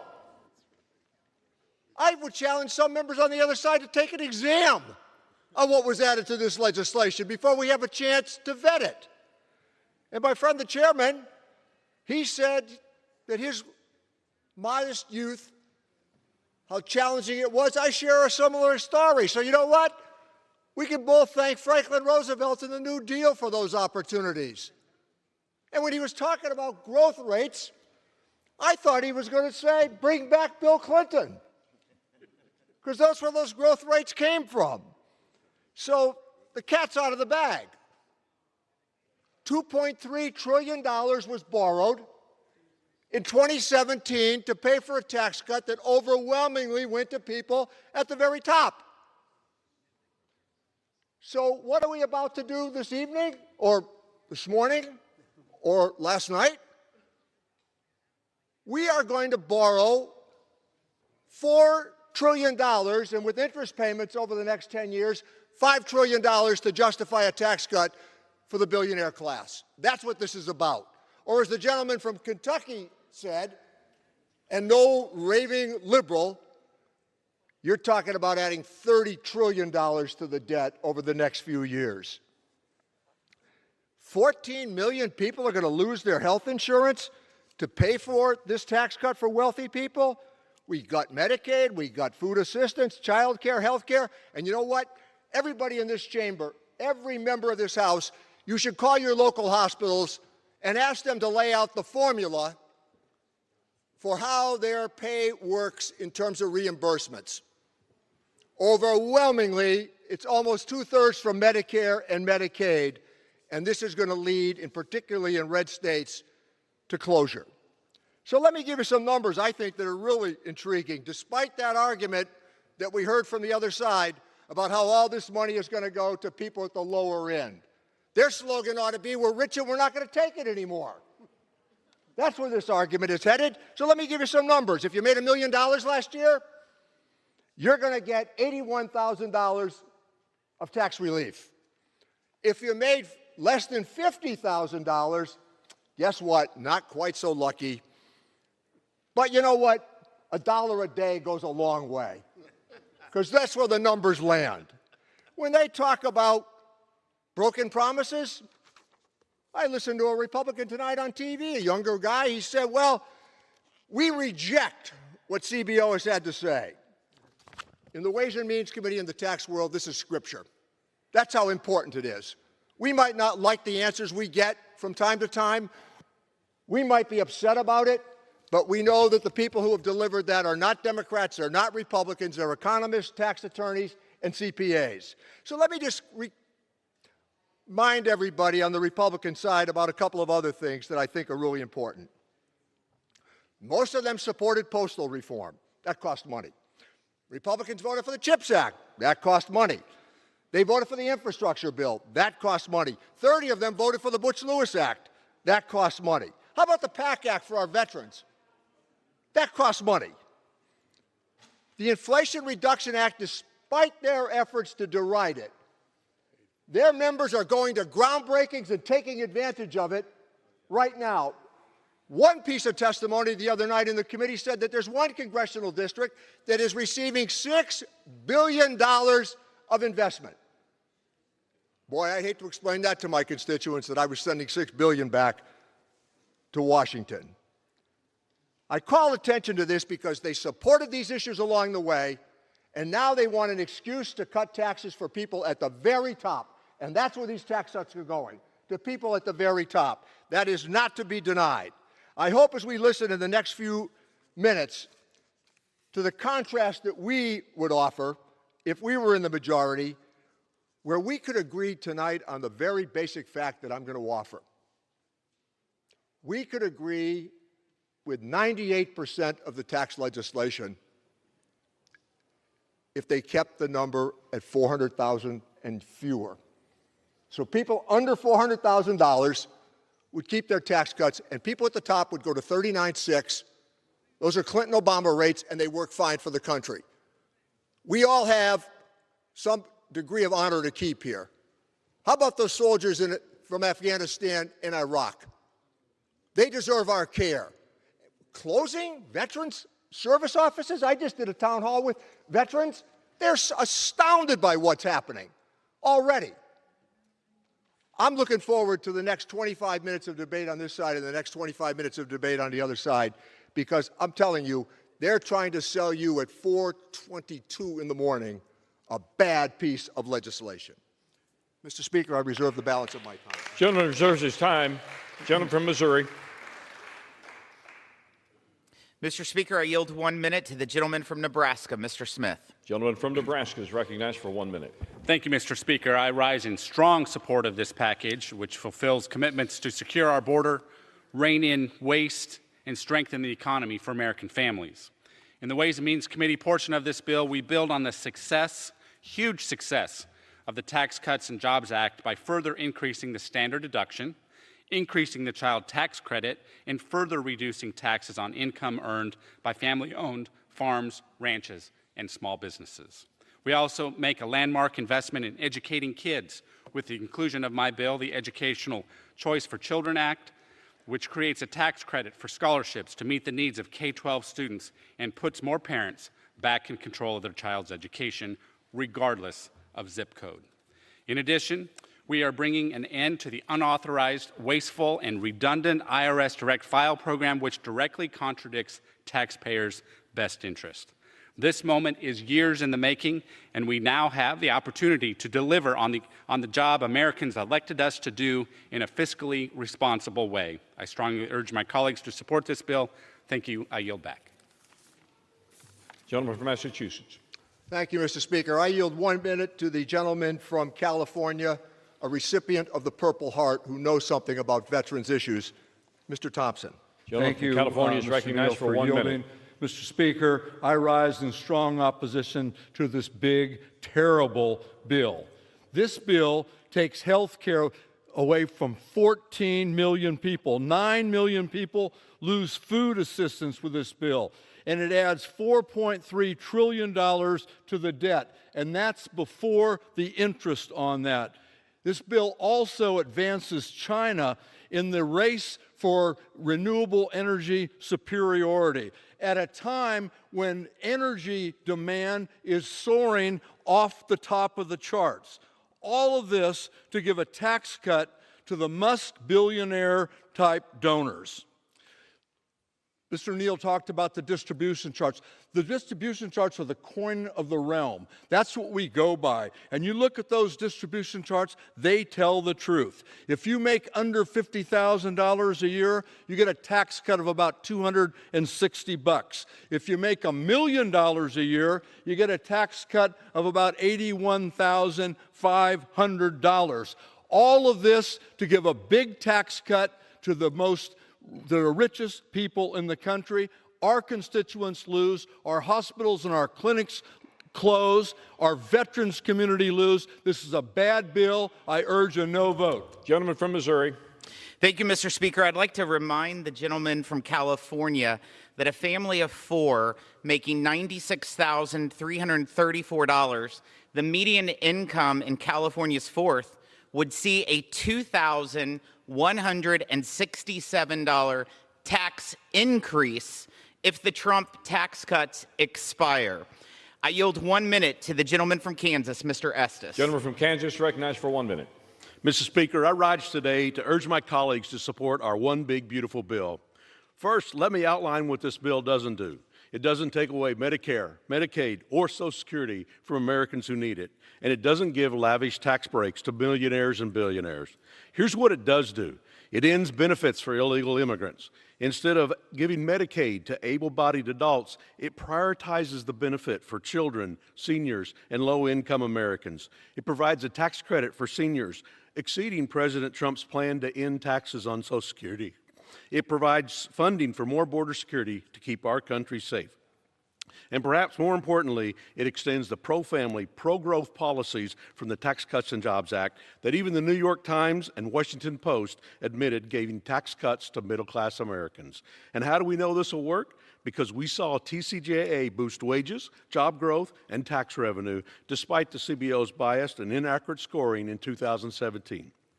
Mr. Speaker, I urge our colleagues to vote in favor of one big, beautiful bill. And with that, Mr. Speaker, I yield back. Gentleman from Massachusetts. I yield 2 minutes to the gentleman from New Jersey, Mr. Pallone. Gentleman from New Jersey is member of recognized Energy for 2 and minutes. Commerce. Thank you, Mr. Speaker.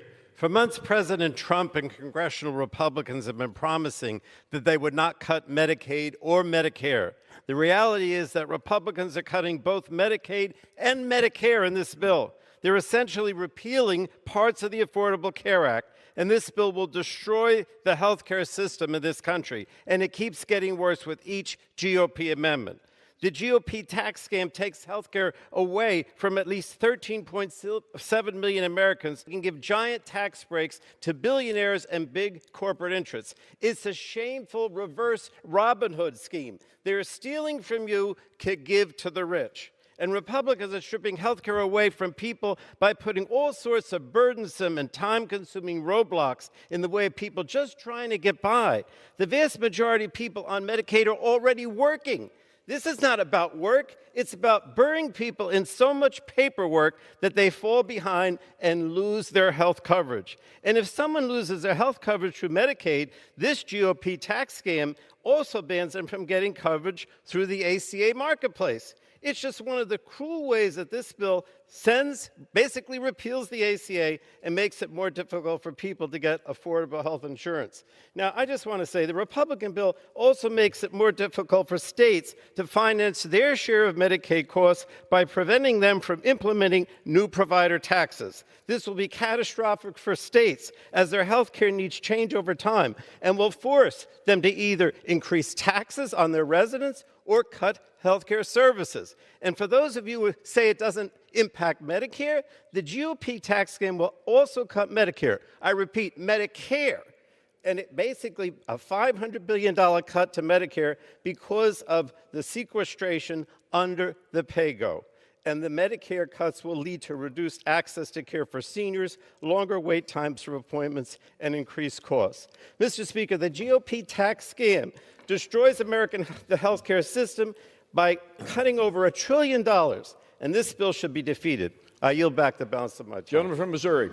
I yield 1 minute to the gentleman from Illinois, Mr. LaHood. Gentleman from Illinois is recognized for 1 minute. Thank you, Mr. Speaker. I rise in support of the One Big Beautiful Bill. For the past year, Republicans on the Ways and Means Committee have worked to craft tax policy legislation that delivers on our promises to the American people and will provide rocket fuel to our economy. By making President Trump's historic tax cuts permanent, expanding the child tax credit, expanding tax on tips and overtime pay, delivering tax relief for seniors, permanently expanding the small business deduction, and putting in place the research and development tax credit, and much more. The bottom line is H.R. 1 will give a vital boost for our families, workers, farmers, and businesses nationwide. I'm proud to say that this package also includes language from my bipartisan legislation, the Affordable Housing Credit Improvement Act.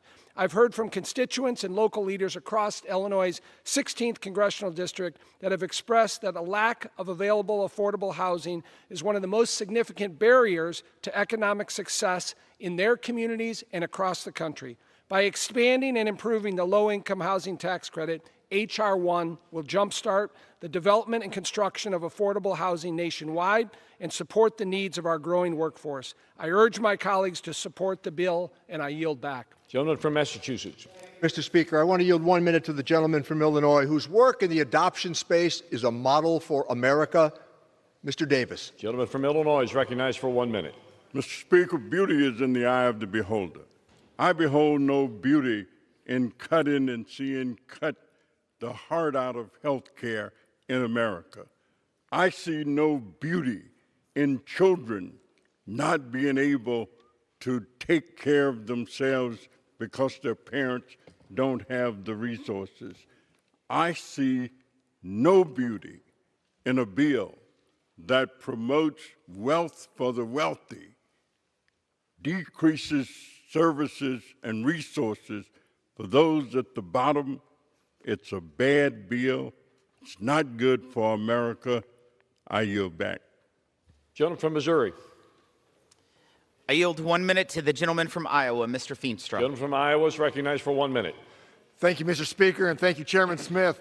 President Trump's one big, beautiful bill delivers on the promises that we made to Iowa workers, manufacturers, farmers, and small businesses, and our families. The bill increases the small business deduction, helping Iowa small business invest in their workers and grow their operations. It also doubles 179 small business expensing, which means better paying jobs for every Iowa worker. President Trump promised a manufacturing revival in our country, and Iowa will be the first to deliver it. We restored R&D expensing and 100% bonus depreciation to rebuild domestic manufacturing, creating new jobs and bringing investment back to our country and back to our state. President Trump promised a strong economy, manufacturing dominance, and our big, beautiful bill delivers this for our country and for Iowans. Thank you, and thank you, Mr. President. I yield back. Gentleman from Massachusetts. Thank you, Mr. Speaker. I want to yield 1 minute to the gentlelady from California, Congresswoman Sanchez. The lady from California is recognized for 1 minute.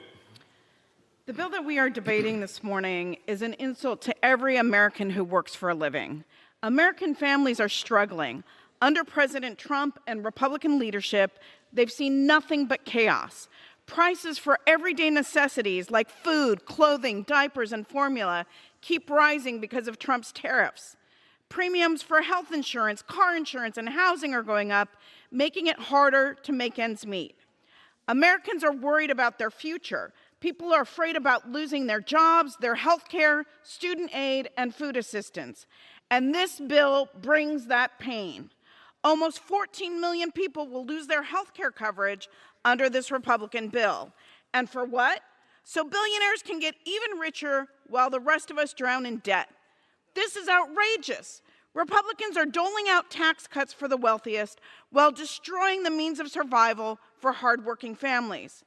This bill assaults those seeking the American dream by stealing tax benefits and services from working people who are paying taxes.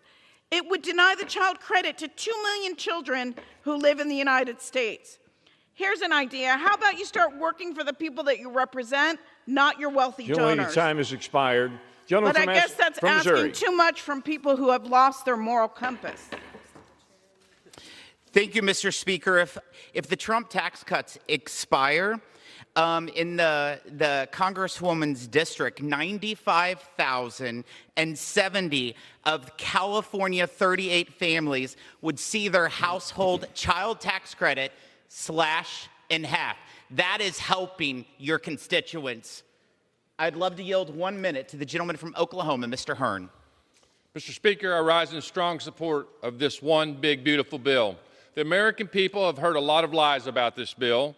The left and their friends in the media have settled for demagoguing and fear-mongering to try to stop President Trump from delivering on his promises to the American people. Fortunately for all of us, the bill that they conjured up just simply doesn't exist. What does exist is a bill that champions working-class families. It strengthens the middle class and provides much-needed support to small businesses. It's thanks to President Trump's leadership on this big, beautiful bill that we have something we can all be proud of. I'd like to thank all of the committees and the chairs who worked on this legislation, but in particular, our chairman of the Ways and Means, Jason Smith, who knew 2 years ago that this might happen, this might occur. And we'd be exactly in this position, and he spent those years ensuring our committee was prepared, educated, and empowered to be ambassadors for the president's tax policies. I urge my colleagues to vote yes, and I yield back. Before I recognize the gentleman from Massachusetts, let me remind both sides. Direct your comments to the chair as we continue through debate. Gentleman from Massachusetts. I always do, Mr. Speaker. Thank you. I want to yield 1 minute to the gentlelady from Alabama, whose hospitals I have visited, Congresswoman Sewell. Gentlelady from Alabama is recognized for 1 minute. Mr. Speaker, I rise in strong opposition to the one big billionaire boondoggle bill. We are here because, according to President Trump, Elon Musk, and Republicans in Congress, billionaires and giant corporations don't have enough money. We could be working to help Americans deal with the high cost of living. We could be working to make sure that health care is affordable for all. But what are we doing? At 4:35 a.m. in the morning, we're preparing to vote on a bill that will provide a $4 trillion tax giveaway to the wealthy, well-connected, and well-off. And how will we pay for it? We'll pay for it by kicking 13.7 million Americans off of Medicaid and cutting $300 billion in SNAP benefits from hungry families. The people that I represent in Alabama's 7th Congressional District are good and honest Americans. They work hard every day. They make enormous sacrifices to support themselves and their families. But they are hurting. They are hurting and being crushed by high cost of living, and they live paycheck to paycheck. Meanwhile, my Republican colleagues are hell-bent on providing and making life much harder for them. It's outrageous. It's simply unacceptable. This is a sad day in Congress. I strongly oppose this bill, and I give this warning. Hands off Medicaid and hands off SNAP. The lady's time has expired. Gentleman from Missouri. I yield 1 minute to the gentlelady from West Virginia, Ms. Miller. Gentlelady from West Virginia is recognized for 1 minute. Thank you, Mr. Chairman. I rise today in strong support of one big, beautiful bill. Ways and Means Republicans have worked tirelessly for 2 years, traveling across America and hearing from real people about the impact of the 2017 Trump tax cuts had on them. Working families got more money back in their paychecks from a simplified tax code. Main Street America was able to utilize the small business deduction to weather the storm of high inflation during the Biden years, and larger businesses were able to invest more of their money domestically because of a globally competitive corporate rate. This one big, beautiful bill builds on all of that successful tax policy and then some. This bill gives the average working family a $1,300 tax cut. It delivers on President Trump's promises of no tax on tips and no tax on overtime pay. It makes permanent the 199A small business deduction to keep our economy humming. It provides relief to gig workers by ending the Democrats' ridiculous $600 1099K reporting threshold and reverting back to the time-tested standard of 20,200 transactions. This legislation will undoubtedly make the life of the average American better. And thank you. I yield back. Gentleman from Massachusetts. I want to yield 1 minute to the gentlelady from Washington, Congresswoman Del Bene, who really knows something about the child credit. Gentlelady from Washington is recognized for 1 minute. Thank you, Mr. Speaker. President Trump and Republicans love calling this one big, beautiful bill, but it's really one big, broken promise. Republicans swore they would lower costs on day one. Instead, families are paying more for groceries, energy, and health care bills. Republicans have spent months fighting over how many Americans they're going to kick off of Medicaid and how fast. This is literally a matter of life and death. And for what? Another massive round of tax breaks to pad the wallets of the ultra-wealthy and big corporations. A mom from Kirkland told me recently that she was horrified to see what Republicans are doing to these programs. She raised 2 kids with the support of Medicaid, SNAP, and the child tax credit. She said the supports Republicans are cutting help real people live real, productive lives. I urge you to listen to your constituents and vote no on this big, broken promise. I yield back. Gentleman from Missouri.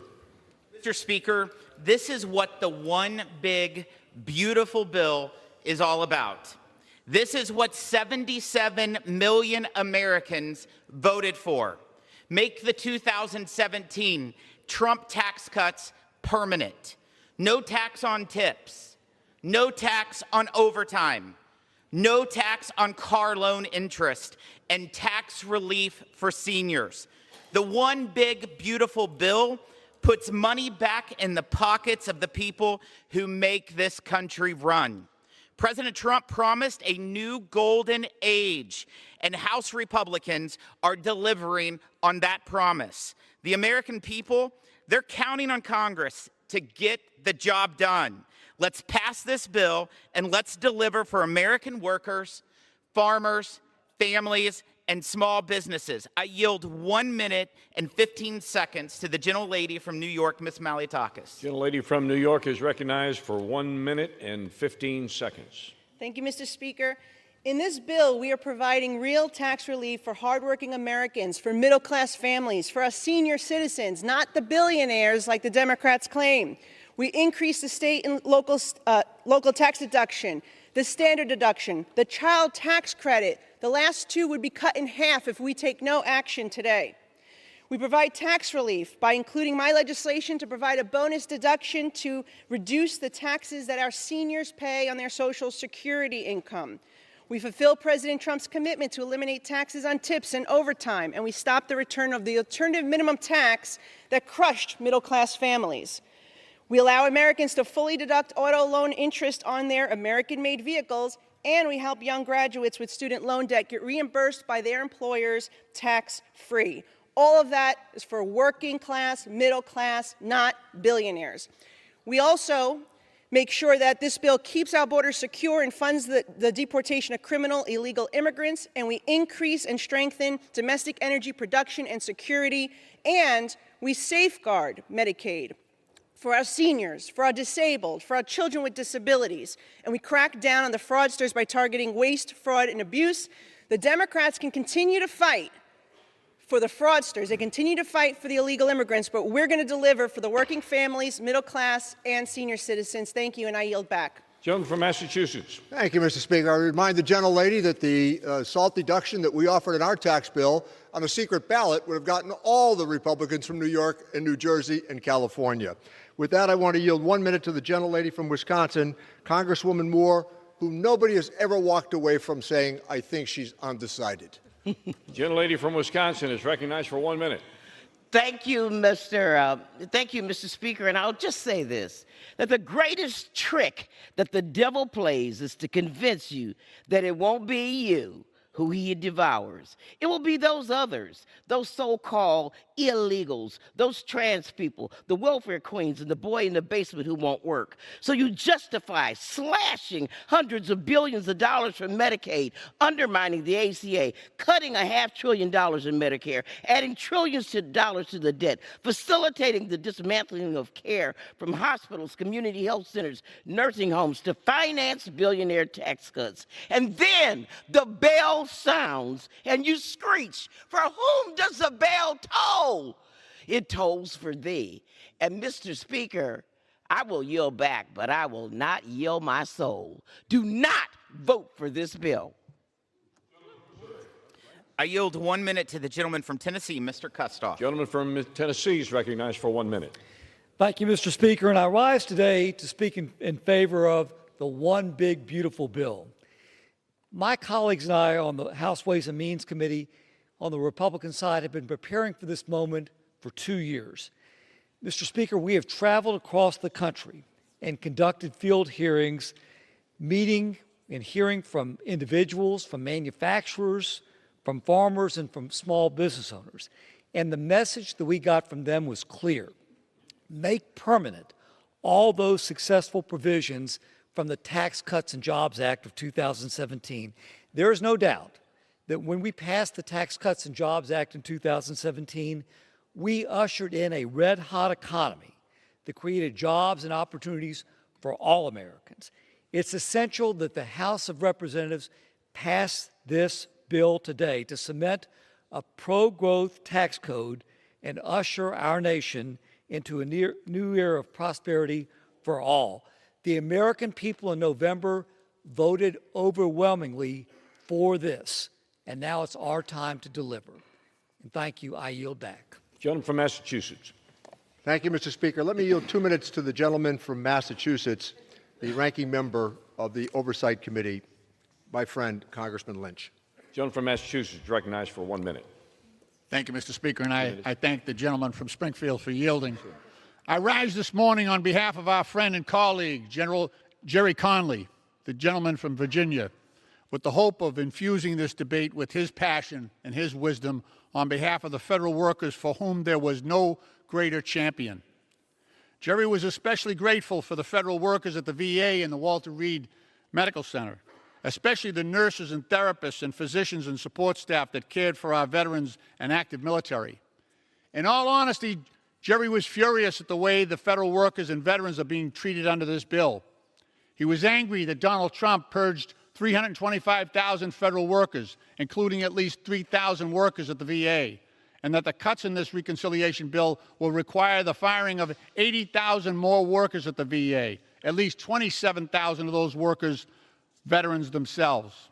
While the termination of these workers at the VA is outrageous and disrespectful, it's only half the story, because it is the mission of those workers at the VA to care for our veterans that will be ended as well. We should each of us remember that veterans' benefits are different.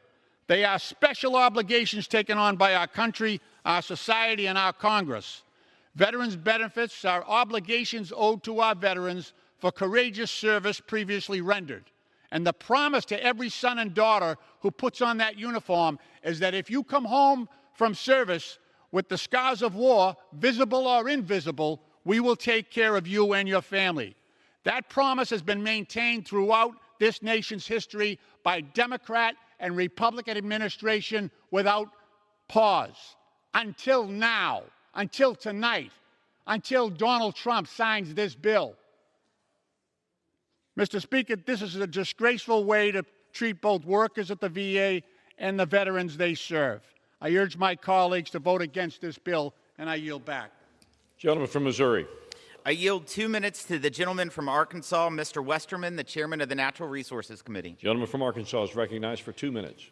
Thank you, Chairman Smith, for yielding, and also thank you for your leadership, your patience, and your unwavering dedication to put this tax policy and this budget reconciliation bill before us. Mr. Speaker, I rise today in support of the opportunity we have to not only provide historic tax relief for hardworking Americans, but also to spur investments in our economy by developing the resources of our land.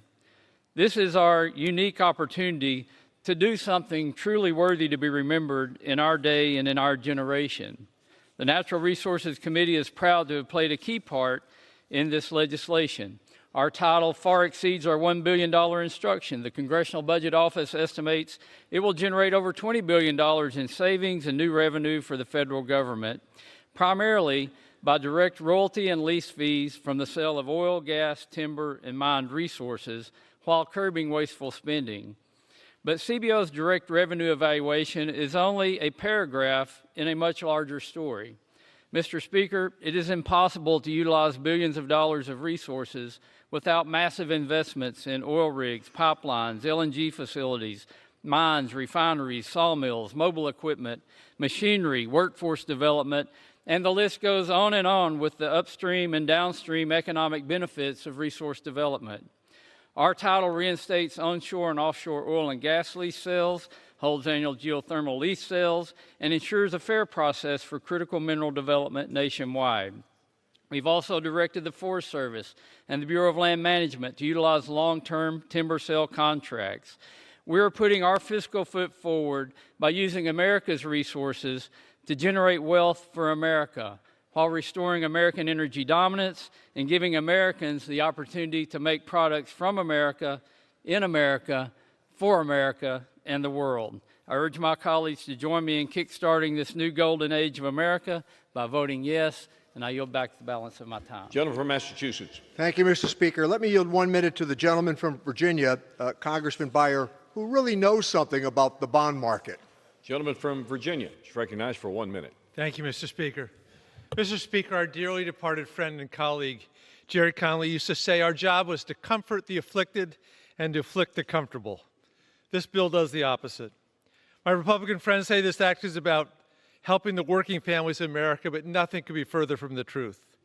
This monstrous bill strips health care from 14 million Americans.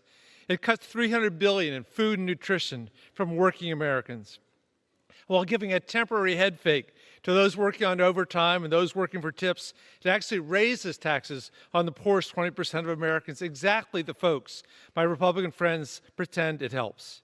The overwhelming benefits of H.R. 1 flow to the wealthiest Americans, the largest transfer of wealth from working Americans to rich in the history of our country. Mr. Speaker, Jerry Connelly was a devout Catholic who studied to be a priest, and he and I agreed that the essence of this bill sends the opposite of the message of the New Testament, which is to give our lives to help the poor. With that, I yield back. Gentleman from Missouri. I yield 1 minute to the gentleman from Texas, Mr. Moran. Gentleman from Texas, you're recognized for 1 minute. Mr. Speaker, today I rise in strong support of the One Big Beautiful Bill. This bill is our opportunity to deliver on the promises we made to the American people. It's our chance to put working families, small businesses, and communities back at the center of our economic future. In the 1st District of Texas, the median income is just $62,000. And if we fail to pass this bill, a family of 4 at that income level will see their taxes go up by over $1,100, a staggering 22% increase. That's not just a number, that's 6 weeks worth of groceries. That's money that can be used to fix a truck, invest in a small business, or save for a child's future. But if we do pass this bill, we protect that $1,100 of hard-earned income. In fact, we protect every American's money. At its core, the One Big Beautiful Bill is about more than dollars and cents. It's about liberty and empowering the American people. It's about giving families, workers, and small businesses the freedom to thrive without government taking more of their money. We have the chance in this moment to expand opportunity, restore dignity in work, and strengthen the American dream. That's worth fighting for. Let us not fail in this task. Let us pass the One Big Beautiful Bill. I yield back. Gentleman from Massachusetts with 13 3/4 minutes remaining. Thank you, Mr. Speaker. I yield 1 minute to the very thoughtful gentleman from Illinois and a member of the Ways and Means Committee, Gentleman from Illinois is recognized for 1 minute. Thank you, Mr. Speaker. I rise in opposition to this bill and in support of America's working families, families who are trying to provide health care to feed their children, to secure their future. My Republican colleagues continue hiding under the cover of darkness as we sit here at almost 5 a.m. in the morning wrapping up. What are you trying to hide, I ask them. The largest cut ever to Medicaid, 14 million losing health care. The largest cut ever to fighting child hunger. Adding $5 trillion to the nation's debt, all to line the pockets of Trump's super-rich family and friends. Just yesterday, the nonpartisan Congressional Budget Office assessed that the bottom 10% of taxpayers will be poorer because of this bill, while the top 10% will get richer. Not only that, the CBO determined that the Republican plan to explode the deficit will trigger mandatory cuts to Medicare totaling $500 billion. My Republican colleagues are attempting to hide the truth of this bill because they know the pain it will inflict on American families. This is not one beautiful bill. It's one awful deal for the country. I urge my colleagues to oppose the bill. Stand up for your constituents who will be worse off if this bill passes. I yield back. Gentleman from Missouri with 11 3/4 minutes remaining. I yield 1 minute to the gentleman from Indiana, Mr. Yocum. Gentleman from Indiana is recognized for 1 minute. I thank the chairman. Mr. Speaker, I rise in strong support of the One Big Beautiful Bill. The pro-family, pro-worker, pro-growth bill before us. We keep hearing the same tired claims from my friends on the other side of the aisle about giveaways to the rich. They said the same things about the Tax Cuts and Jobs Act. But you know what? It wasn't true. Even the New York Times admitted that most payers got a tax cut, but many didn't believe it. Why? Quote, to a large degree, the gap between perception and reality on the tax cuts appears to flow from a sustained and misleading effort by liberal opponents. So I ask the American people, are you going to believe your bank accounts, or will you believe the same people who told you it was a racist conspiracy theory that COVID originated in a Wuhan lab, who censored Hunter Biden's laptop as Russian disinformation, who insisted that the former president was doing cartwheels in the Oval Office, Mr. Speaker, I urge my colleagues to support this bill, and I yield back. Gentleman from Massachusetts. Thank you. I might say that the former president was writing historic legislation in the Oval Office and at least signing the products that came from these committees.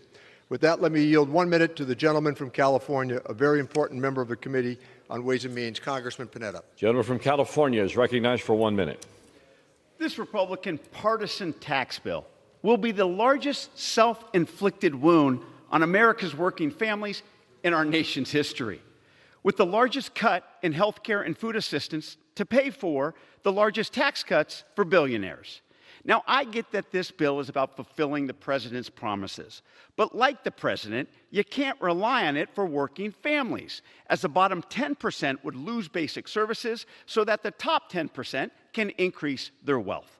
What's worse is that in order to pay for this bill, you're relying on not just the cuts, but fabricated economic growth numbers, ignoring costs of the TCJA, and hoping that there's revenues from tariffs. Yet even with all of that, you stick it to our children by adding trillions to our federal debt. Look, not only are our creditors and our allies losing faith in our nation, but Americans watching this tonight are losing faith in Congress. If we worked together, we could have helped working families bring down prices and bring down our national debt. Ultimately, we could have restored faith in this institution. Instead, I'm voting no on this partisan bill because it gives in to the president's politics, it breaks your promise to working families, and it gives up on our promise to the future of our children. Thank you, Mr. Speaker. Gentleman from Missouri. I yield 1 minute to the gentlelady from Texas, Ms. Van Dyne. Gentlelady from Texas is recognized for 1 minute. Thank you. Over the past 2 years, my colleagues and I on Ways and Means have traveled around the country listening to working families, to small business owners and job creators. North Texans have been very clear. They want relief, certainty, and a tax code that works for them, not against them. Last week, we delivered. The bill that we passed out of committee reflects the needs, the real needs of our communities, and the promises that we made to the American people. It is a strong, common-sense compromise that builds on the success of the 2017 Tax Cuts and Jobs Act. This bill expands the child tax credit, makes the small business deduction permanent, and boosts the standard deduction with a new enhancement for seniors. It restores immediate expensing for R&D and increases access to tax-free health savings accounts. In short, this one beautiful big bill stops the largest tax increase in American history and delivers historic tax relief instead. I look forward to its swift passage and to President Trump signing it into law. Gentleman from Massachusetts. Thank you, Mr. Speaker. I want to yield 1 minute to the distinguished gentleman from California, a valuable member of the Ways and Means Committee, Congressman Gomez. Gentleman from California is recognized for 1 minute. Thank you. Thank you, Richie. So let's get straight. This is one big bill, but it's a bill that steals Medicaid, it steals SNAP, it steals all the assistance from working people in order to give tax breaks to the billionaires in this country.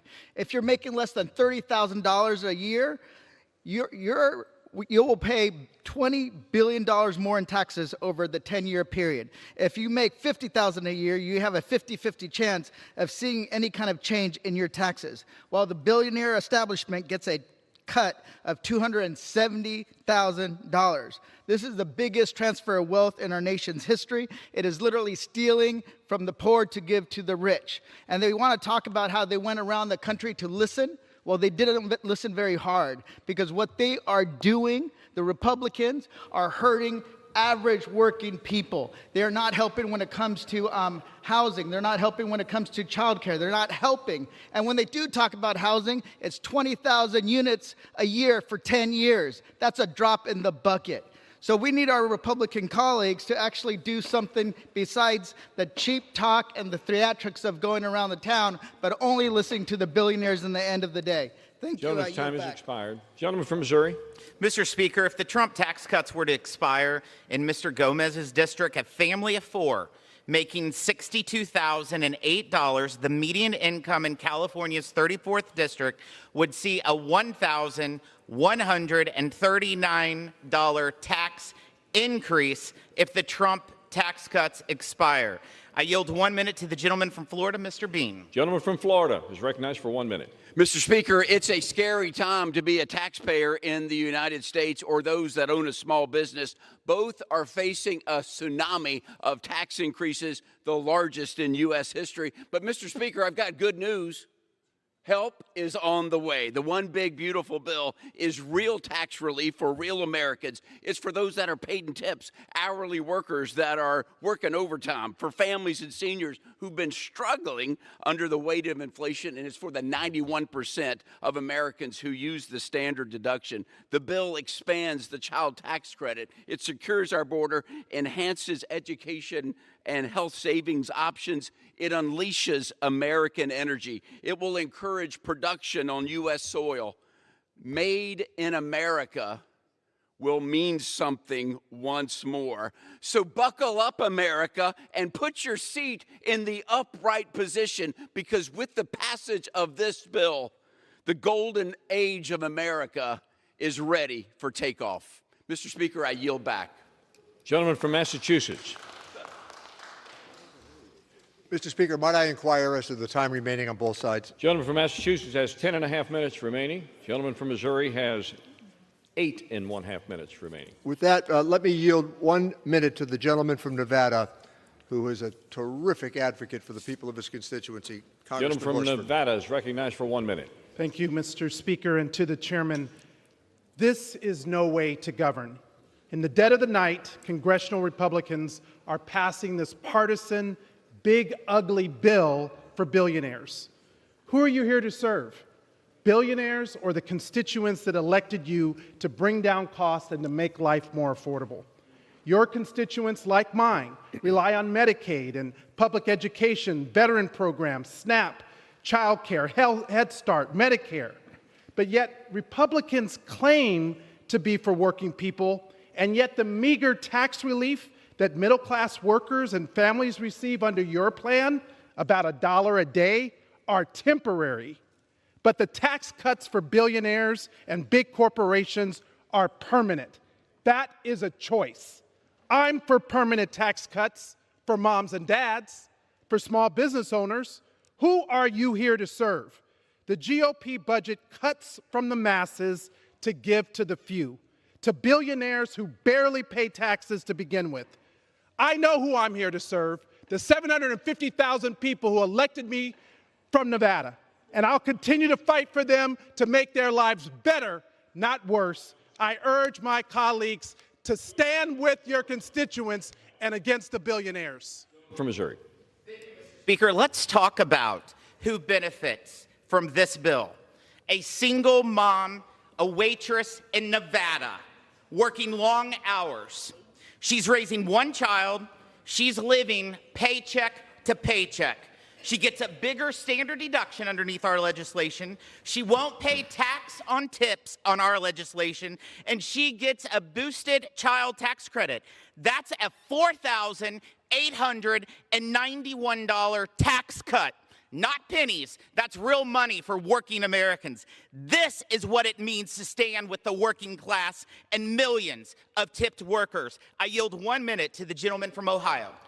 Gentleman from Ohio is recognized for 1 minute. Thank you, Mr. Speaker. And thank you, Chairman Smith and the Ways and Means Committee for all the hard work that we put into this legislation. Mr. Speaker, strengthening our economy starts at home, and I'm proud to rise in support of the One Big Beautiful Bill, which delivers much-needed tax relief to the American workers, farmers, and families. This legislation builds on the foundation laid by the 2017 tax reforms, allowing families to keep more of their hard-earned money, empowering them to invest in their futures, support their children, and build brighter lives. I'm especially pleased that this bill includes making the increased standard deduction levels from 2017 permanent. Simplifying the tax code has been transformative, especially for working-class communities where most taxpayers claim the standard deduction. The guaranteed standard deduction has made tax season faster, easier, and far less stressful for millions of Americans.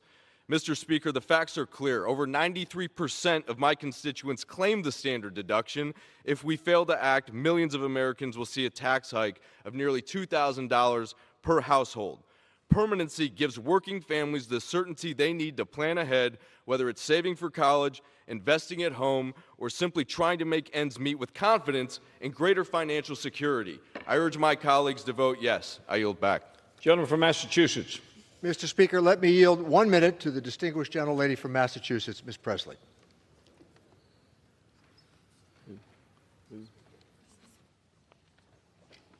Massachusetts is recognized for 1 minute. Thank you, Mr. Speaker. I rise in vigorous opposition to this bill that is callous and cruel and clueless about what the American people are dealing with. This bill, if passed, we're talking about generations of harm, lives lost because of defunded cancer research, pregnant mothers denied essential health care, school lunch programs gutted, our babies hungry, and for what? To line the pockets and stroke the egos of a few petty billionaires? I believe in the promise of this nation. I believe in the possibility that government can do right by people and help us through our most vulnerable moments. This bill is the antithesis of that. This bill is a threat to the lives and livelihoods of so many people. The mood up here is somber. Y'all are gleeful. It's somber because this is shameful. Republicans, we just need 4 of you to be people of conscience to stand up against this, and in exchange, you can save lives. You can look your kids in the eye, and you can say that when everything was at stake, that you had clarity and you did the right thing. I'm not begging you for benevolence. I'm asking you for decency. Do right by the people that sent you here. I yield. Gentleman from Missouri. I yield 1 minute to the gentleman from Virginia, Mr. McGuire. Gentleman from Virginia is recognized for 1 minute. Thank you, Mr. Chairman, for yielding me the time. Mr. Speaker, President Trump and the Republican trifecta were elected this November to deliver results for the American people. This one big, beautiful bill we are considering tonight pinpoints waste, fraud, and abuse, secures our borders, and reignites economic growth. These are impactful tax cuts, reducing Social Security taxes, eliminating tax on tips, and eliminating tax on overtime will help the middle class American people. If the 2017 tax cuts are allowed to expire, 56,000 small businesses in my district alone would experience a 43.4% tax hike, and over 8,000 family-owned farms would have their death tax exemption slashed in half. I came to Congress to deliver real results, and that's what this bill does. In the defense portion of the bill, $34 billion is allocated for shipbuilding and the maritime industrial base in my district, Virginia, and the United States. This bill delivers on the America First promises President Trump and congressional Republicans made to the American people. Mr. Speaker, I yield back the balance of my time. Gentleman from Massachusetts with 8.5 minutes remaining. Thank you, Mr. Speaker. So what I intend to do here is to close my time before I yield to the Democratic leader. And I want to talk a little bit about what I began with. First of all, let me just say as a courtesy and as a member of the Ways and Means Committee for 33 years, this debate should be taking place during the day. And I know the members on the other side feel the same way. There is no reason at 10 after 5 in the morning to be debating a bill of this consequence. It's as simple as that. These were legislative courtesies that we once extended to each other. And there is no reason for it to be playing out at a time when most Americans can't dial in to hear the debate. So there's no getting away from the fact that the Republican Party, the party of fiscal rectitude, the party that has lectured us for decades on spending patterns, who are about to borrow $4 trillion for a tax cut that is overwhelmingly going to go to people at the very top, including the billionaire class. What's troubling about it is that if you look back at these tax cuts, as I noted, $10 trillion of tax cuts since 2021. I'm sorry, since 2001 to the moment. In 2017, it's borrowed money, $2.3 trillion. This is $4 trillion, and when you get done paying the interest on it over the next 5 years, as the bond market reminded us again today, it's closer to $5 trillion. The party of fiscal rectitude. I call attention again to this because we would say that if you kept these tax cuts for people under $400,000 a year, you'd get a buy-in from us. We're okay with that. We object to the idea that people who are about to derive the biggest benefit don't need it. and you know what? In most instances, weren't asking for it as well. The theology that tax cuts pay for themselves is nonsense. We've heard that forever. But it is that continued effort that Republicans have to suggest that no matter what happens, a tax cut should be the most important consideration. 2 wars, Iraq and Afghanistan, and 2 tax cuts during those years? The collapse of Wall Street during those years of $2.3 trillion of tax cuts? Ronald Reagan had the good sense when he found out what the tax cuts meant against spending cuts, he reversed the position during that time. But the current Republican Party subscribes to this notion that you can be for infrastructure, you can take defense spending now that's headed over $1 trillion. You can vote for the infrastructure bill. You can vote for the CHIPS Act. You can vote for postal reform. And yes, 30 members voted on that side for the Butch-Lewis Act. You can do all of these things and simultaneously cut taxes. No, you can't. And we know that. We're in a position to argue, I think, with great force for the American people, because I know what happened. For all their talk about what happened in the tax cut of 2017, we easily won the House the next year. The American people don't buy this because they know where these tax cuts are going and intended to help people at the top when it is really the people at the bottom and then the middle who need help. So hospitals are going to close, children are going to go hungry, health care is going to be denied, but the billionaire class is going to pick up a considerable number of dollars. And again, the number that I cited earlier, if you make $1 million, you pick up $90,000 additional dollars. It's almost 10%. And if you make under $50,000, Mr. Speaker, you're getting $1 a day? That's what this tax package means? Defeat this bill, send it back to the Ways and Means Committee, compel the committee to negotiate, and we'd come up with a plan where the middle class would get the tax cuts, and then we would address subsequently the debt that is plaguing this nation. This legislation will take us to $40 trillion worth of debt. And they're going to lecture us on debt. It's the old story. On Monday, they blame us for debt, and on Tuesday, they add $4 trillion to it. So I'm going to reserve what I have left of time. I'm finished. But I will yield at the appropriate moment to the Democratic leader. Thank you, Mr. Speaker. Thank you for the fair manner in which you did this as well. Gentleman reserves his time. Gentleman from Missouri. I yield 30 seconds to the gentleman from New York, Mr. Lawler. Gentleman from New York is recognized for 30 seconds. Mr. Speaker, when I ran for Congress, I said I would never support a tax bill that did not adequately lift the cap on salt. This bill does that. It increases the cap on salt by 300%. And I would remind my Democratic colleagues, when they had full control in Washington, they lifted the cap on salt by exactly $0. Zilch, zip, nada. Not $1 of increase in tax relief for hardworking New Yorkers. So to all my New York colleagues on the other side of the aisle, before you speak out and say that you don't support a 300% increase on the cap on salt, the fact is that this bill adequately addresses the cap on salt and provides tax relief to hardworking middle-class families. Gentleman's time has expired. Gentleman from Massachusetts. I had not intended to rebut, Mr. Speaker. However, our tax bill had an $80,000 cap on salt, and it passed the House of Representatives. Gentleman. I reserve my time. Gentleman's time is reserved. Gentleman from Missouri. Never became law. Gentleman from Missouri. I yield 1 minute to the gentleman from Georgia, Mr. Collins. Stand by. House will be in order.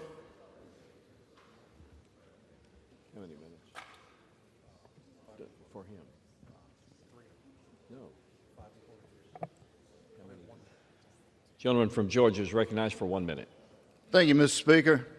You know, as a small businessman who started his business career under H.W. Bush and operated that business all the way through all the administrations up to and including the Biden administration, I can unequivocally say that the Trump tax policies and the Trump administration was the best for small business, period. That's why I joined the majority of the Americans across this country to vote to make those Trump policies permanent. You see, it doesn't matter. If you have 2 college degrees, no college degrees, brown, black, white, Trump's policies lifted all boats.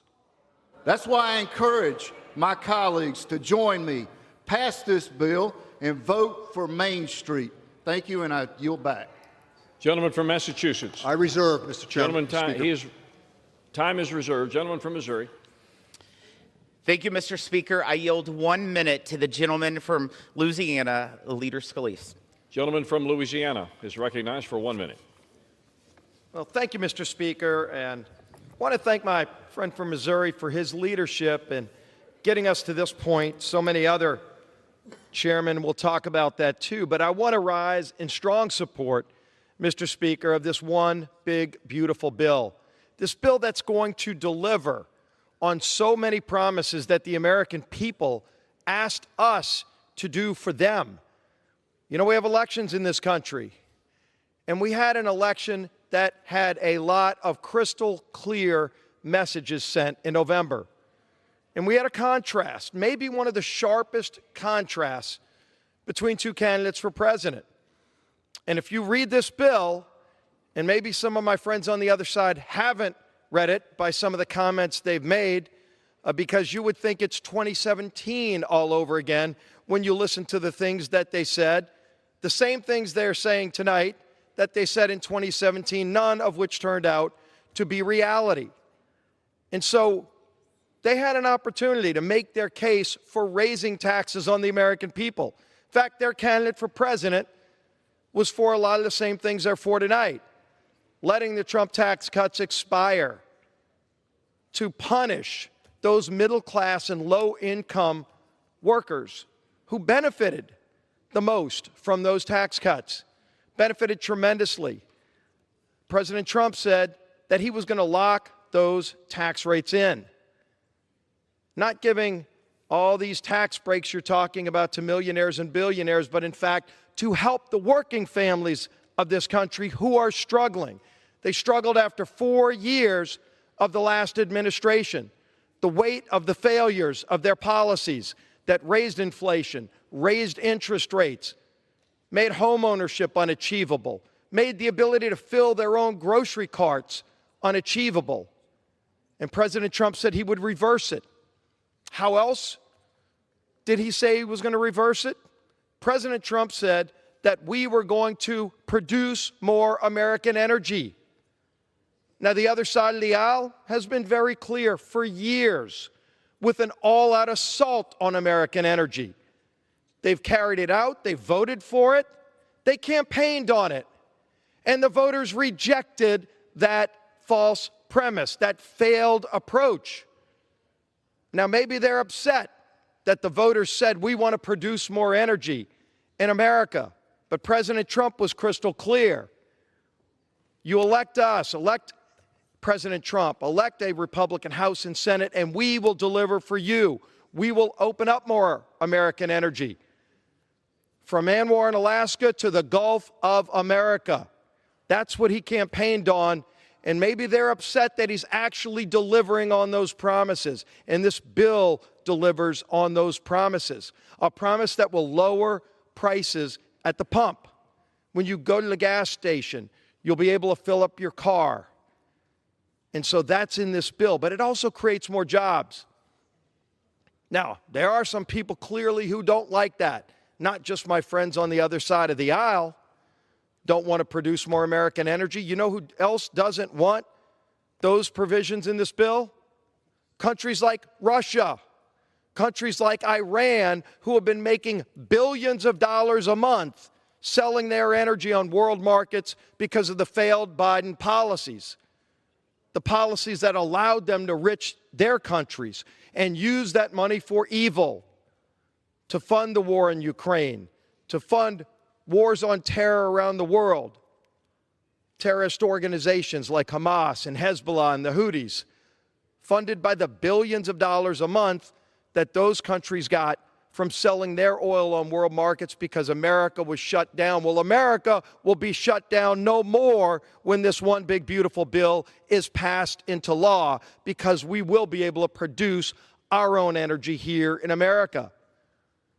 You know, my friend Chairman Smith worked incredibly hard to make sure that this bill delivers for the whole country to get economic growth again.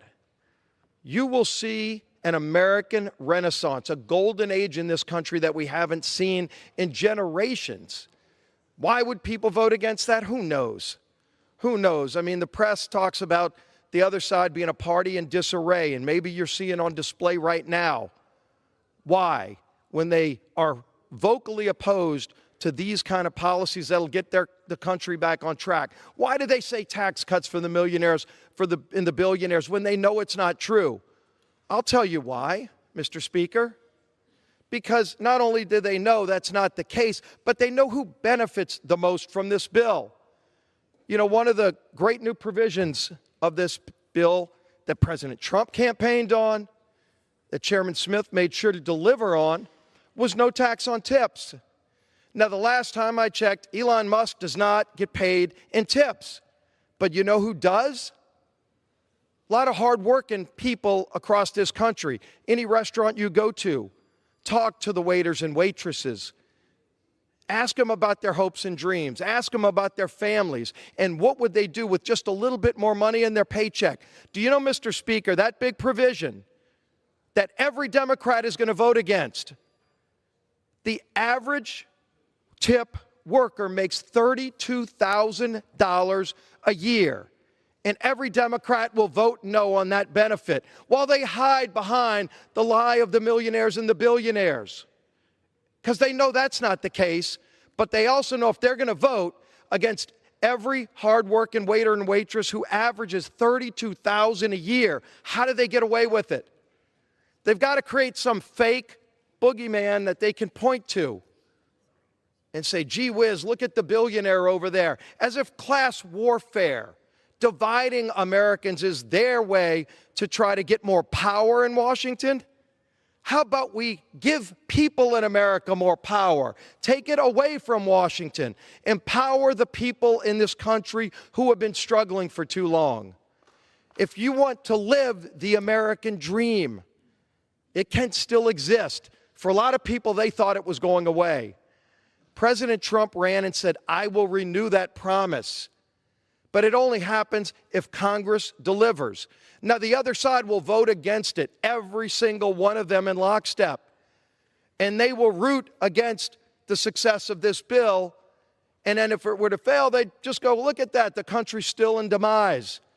Because they were against it every step of the way. We saw this play out, by the way, in the State of the Union just a few months ago, right here in this chamber. And America watched in shock. They want to see us come together. Can't we at least come together on things we agree on? And so there stood President Trump right at that podium, Mr. Speaker. And he talked about so many of the great things of this country. Not partisan things, things that we used to all celebrate. Mr. Speaker, the President Trump, pointed over there to the balcony, where not only was the presidential family seated, but they also had some special guests. He pointed to a 13-year-old boy who had just beaten cancer.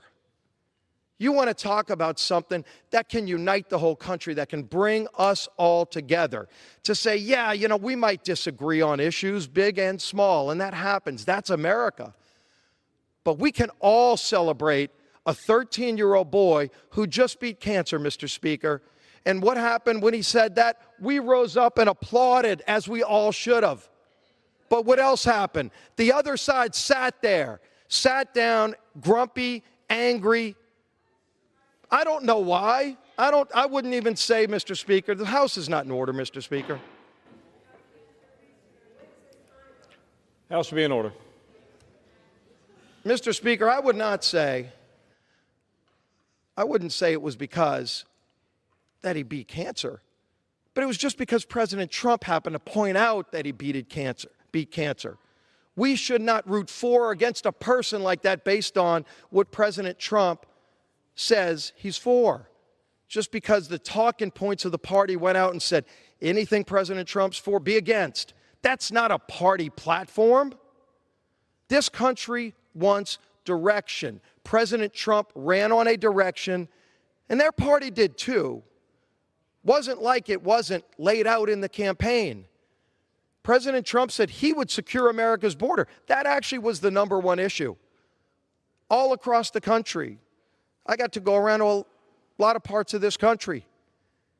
You hear from a lot of different people. You see what their hopes and dreams are, but you'll also see from them, and they'll tell you, what they want to see us come together and address. And it didn't matter what part of the country you went to.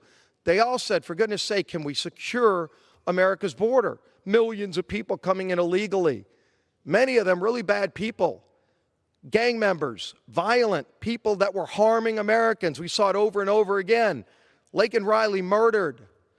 We finally brought, by the way, the first bill President Trump signed into law was the Laken Riley Act.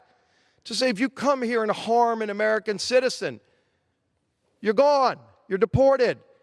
And this bill allows for the deportation of violent criminals that come here illegally and harm American citizens. We should all support that.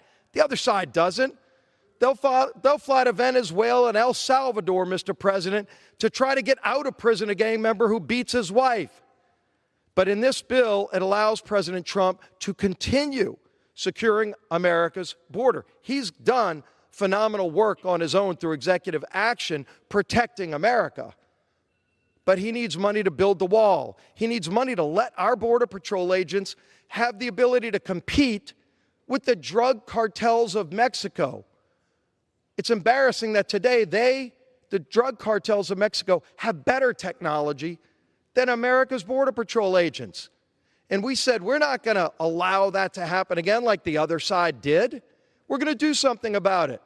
We're going to give them those tools, night vision goggles, drones, other things, so that they can actually do the job that they came here to do. They put their lives on the line to keep us safe. The least we can do is allow them to have the ability to be safe themselves, to go home at night to their families while keeping our country safe. It's in this bill. We deliver on that promise, and so many others.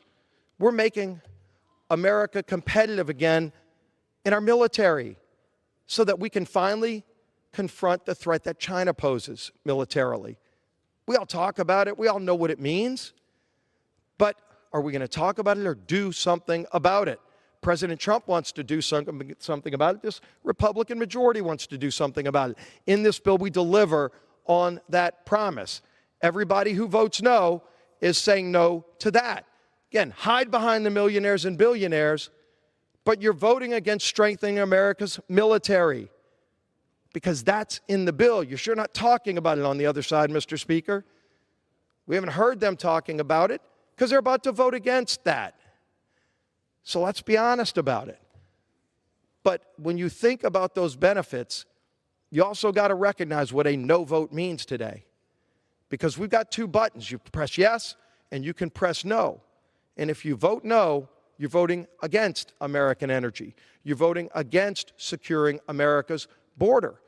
You're voting against helping those middle-class families. You could run all the numbers. 22% tax increase on low and middle-income families. We're not talking about the millionaires and billionaires. We're talking about a family making $70,000 a year combined, who's struggling to get by, would like to make a little bit more investment maybe in their kids' education, might want to take a family vacation, and this bill gives them the opportunity to do it. And it also gives every small business in America the opportunity to make investment in America again. 199A provision that's locked in permanently so there's no uncertainty, so we can grow more jobs in America. That's a good thing. It's a good thing for a lot of us here.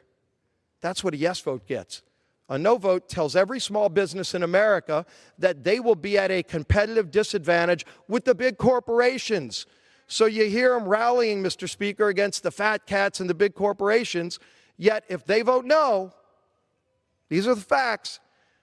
The big corporations, the global companies get a 21% rate, and your local small business would end up with a 43% rate. More than double. They would be non-competitive, your local small businesses, with the big corporations. We said that's not fair. We want to allow our small businesses to compete on a global stage with the big national corporations. And we do that in this bill. A no vote doesn't do that. And yes, we root out waste, fraud, and abuse, Mr. Speaker. Waste, fraud, and abuse so that vital programs in America actually work better for the people who deserve them.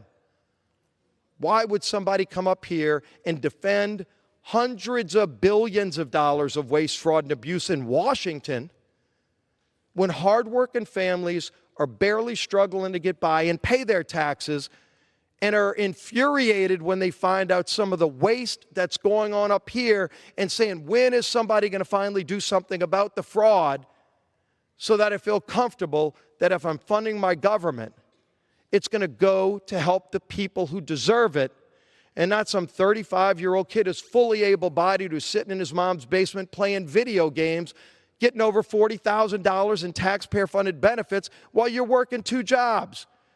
While the waiter or waitress averaging $32,000 a year is struggling to get by. We help them. That's who we're helping, those families who are struggling. And we will get this economy moving again. You can vote yes or you can vote no. I wish everybody would vote no. A yes vote gets America's economy moving again. Allows President Trump to continue fighting for the hardworking families who elected him all across this country. Every swing state, majority of the American population want this kind of relief. So we're going to keep moving forward, Mr. Speaker. We're going to deliver for those families who deserve this help, who want to see America come back. And they know America can come back, but they know America's been held back for the last 4 years. The same people who have been telling you that President Biden's health was just fine are now telling you all these other things about millionaires and billionaires. We're going to get this right. This bill finally starts to right the ship of state. We all should come together and do that, Mr. Speaker. We've got so many great people who have worked so hard to get to this point, and we're still at the early stages.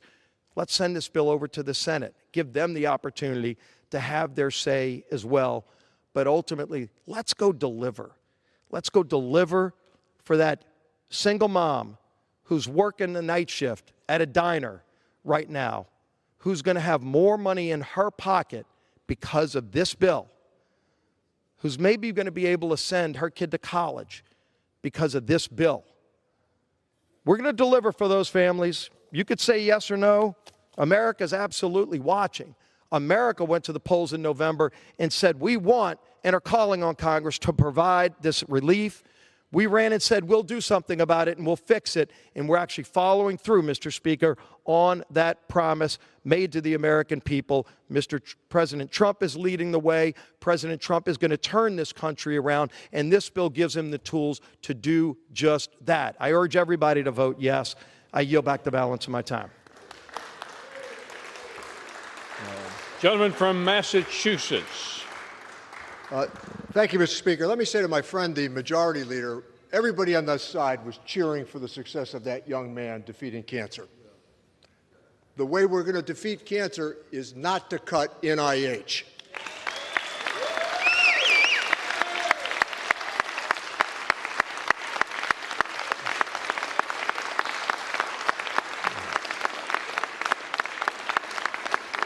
Let me yield the remainder of our time to the very capable and distinguished minority leader, Mr. Jeffries, for 1 minute. Gentleman from New York, the minority leader, is recognized for 1 minute.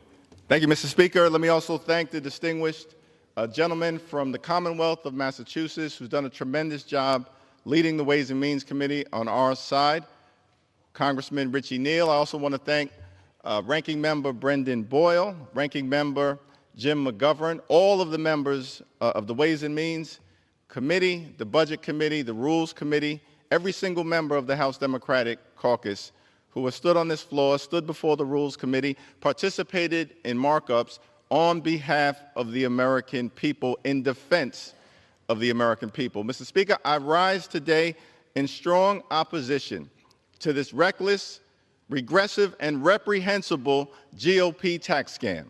This is one big, ugly bill that House Republicans are trying to jam down the throats of the American people under the cover of darkness. This legislation will not make life better for the American people. The GOP tax scam represents an assault on the economy, an assault on health care, an assault on nutritional assistance, an assault on tax fairness, and an assault on fiscal responsibility. There are more than 100 other reasons to vote against this one big, ugly bill that can be found by reading this more than 1,000-page document. Those reasons are too numerous to mention, but this legislation also undermines reproductive freedom, undermines the progress that we have made in combating the climate crisis, undermines gun safety, undermines the rule of law and the independence of the federal judiciary. It even undermines the ability of hard-working and law-abiding immigrant families to provide remittances to their loved ones who may just happen to live abroad. There are more than 100 different reasons to vote against the GOP tax scam. And in the days and the weeks and the months to come, all of those reasons will be exposed for the American people in each and every one of your districts. But this bill represents a failed promise. Last year, Donald Trump and House Republicans spent all of their time talking about their promise to lower the high cost of living in the United States of America.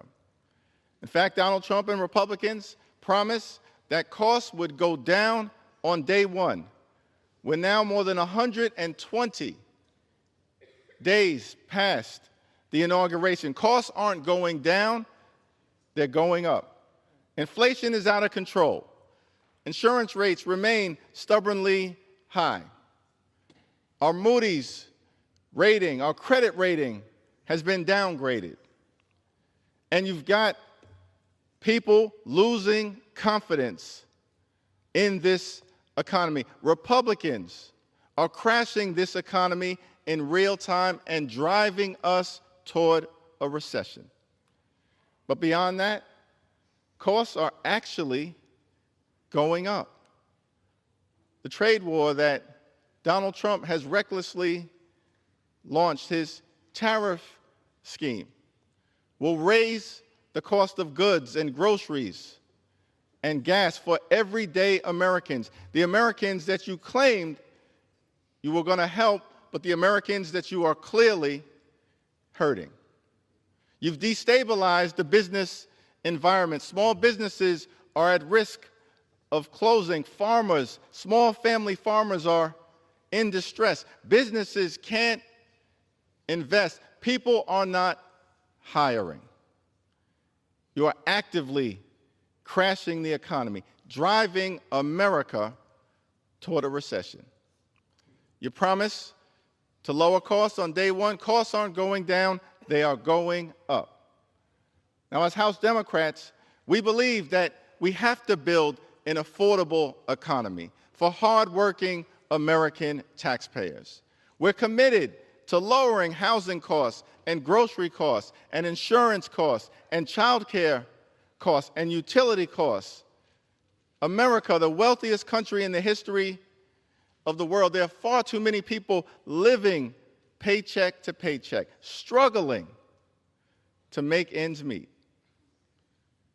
Here in this country, no American should find themselves in that situation. And you promised that you would do something about it. But things are not getting better, they are getting worse. We could have partnered together to try to find a bipartisan path toward building an affordable economy for hardworking American taxpayers. But you chose to go it alone, to try to drive your extreme right-wing policies down the throats of the American people. And that's what this one big, ugly bill represents. Not simply a broken promise as it relates to your failures on the economy, and despite the gentleman from Louisiana trying to articulate all of the so-called successes that have taken place, we know that this presidency has already been a failure, filled with crisis and chaos, cruelty, and corruption. And the American people know it, which is why Donald Trump, at the 100-day mark, was the most unpopular president in American history. The American people understand. It's unfolding right before their eyes, no matter what kind of MAGA spin you try to put on the situation. And things are going to get worse. Why? Because of this big, ugly bill. Not simply an assault on the economy, a broken promise, it's an assault on the health care of the American people. You see, as Democrats, we believe in this country, health care is not simply a privilege, health care is a right. And from Medicare to Medicaid to the passage of the Affordable Care Act and subsequently enhancing it, we've begun to move America to a place where every single person in this land could have access to the health care that they need to live a life of dignity and respect. At this moment in America, we have the lowest rate of uninsured people in our nation's history. But this GOP tax scam will reverse that with this assault on health care, the largest cut to Medicaid in American history. And here's what it will mean for the American people. Children will get hurt. Women will get hurt. Older Americans who rely on Medicaid for nursing home care and for home care will get hurt. People with disabilities who rely on Medicaid to survive will get hurt. Hospitals in your districts will close. Nursing homes will shut down. And people will die. That's not hype. That's not hyperbole. That's not a hypothetical. The people that you all represent have been writing to us to make that clear. Thousands of people who've written to us, everyday Americans, have made that clear. And let me just present a few of those stories into the record. I have type 1 diabetes and was diagnosed when I was 7 years old. I've had jobs with private insurance in the past, but I lost my job during the pandemic. With childcare becoming a major challenge, it made more sense for me to stay home with the kids, but that also meant losing my health benefits. Right now, we're all on Medicaid. It's crucial for me to stay alive and healthy. I need insulin and supplies to manage my diabetes every single day. Without it, I could die. That's Shauna, who lives in Arizona's 6th congressional district. My youngest son has leukemia. He was a self-employed handyman, and therefore he didn't have sufficient insurance. When the cancer became more debilitating, he could no longer work. He has undergone radiation, stem cell transplant, and then more radiation. He is still fighting the cancer, and without Medicaid and the fine physicians, he would surely die. That's Greg, who lives in the 8th Congressional District of Colorado. As a cancer survivor with chronic illnesses, I rely heavily on Medicaid and food stamps to get by. Without these essential programs, people like me would suffer. I'm currently taking expensive medication to stay in remission, but my condition and the side effects of my treatment make it impossible for me to work. Unfortunately, my work history also disqualifies me from receiving Social Security benefits. I'm not alone in my dependence on these Medicaid and food stamps benefits. Children, elders, and many others who are sick or struggling also rely on them to survive. I urge you to do the right thing for the people you represent. Without food stamps and Medicaid, the consequences would be painful and even deadly. That's Jalissa, who had a message for her representative in Pennsylvania's 8th Congressional District. But we're here to say, as House Democrats, to Shauna, to Greg, and to Jalissa, that if your representatives won't fight for you, we will. We will. We will. If they won't fight for you, we will fight for you. For your health care, for your decency, for your well-being, for your grace, and for your dignity.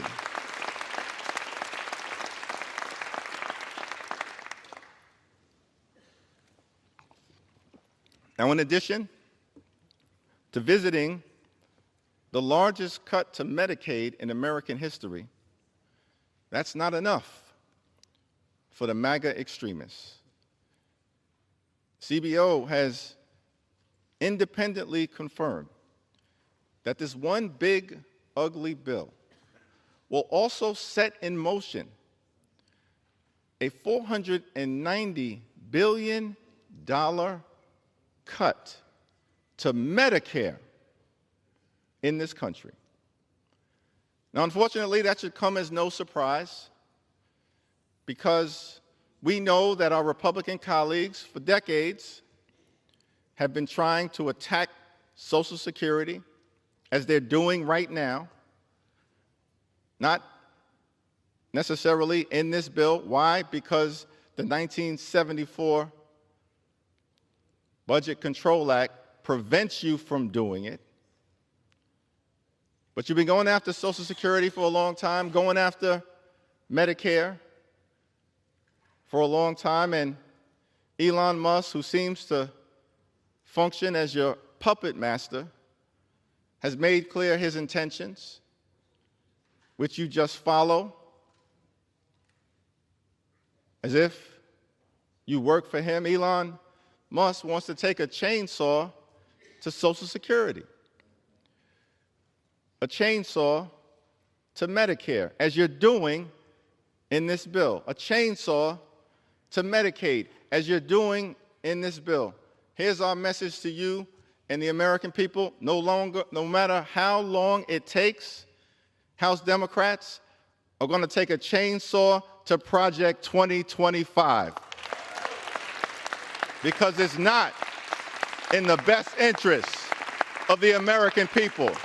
And what this bill represents is your effort to try to put into law Project 2025. You acted like you didn't know anything about it. This is why you have no credibility right now. You spent all of last year lying to the American people, saying to them that you were going to lower the high cost of living. In fact, you're doing the exact opposite. At the same period of time, you acted like you knew nothing about Project 2025, and this bill is an effort to try to implement it into law. So you mentioned credibility issues. I think it exists on the right side of this chamber.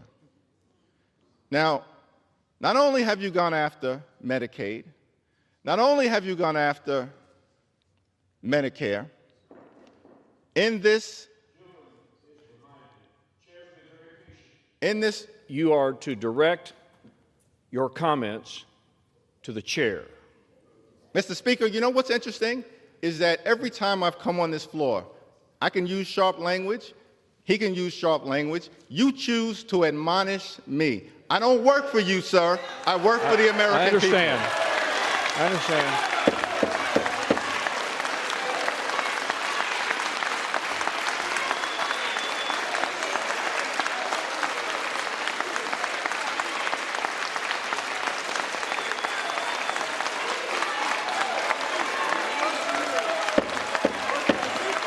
House will be in order.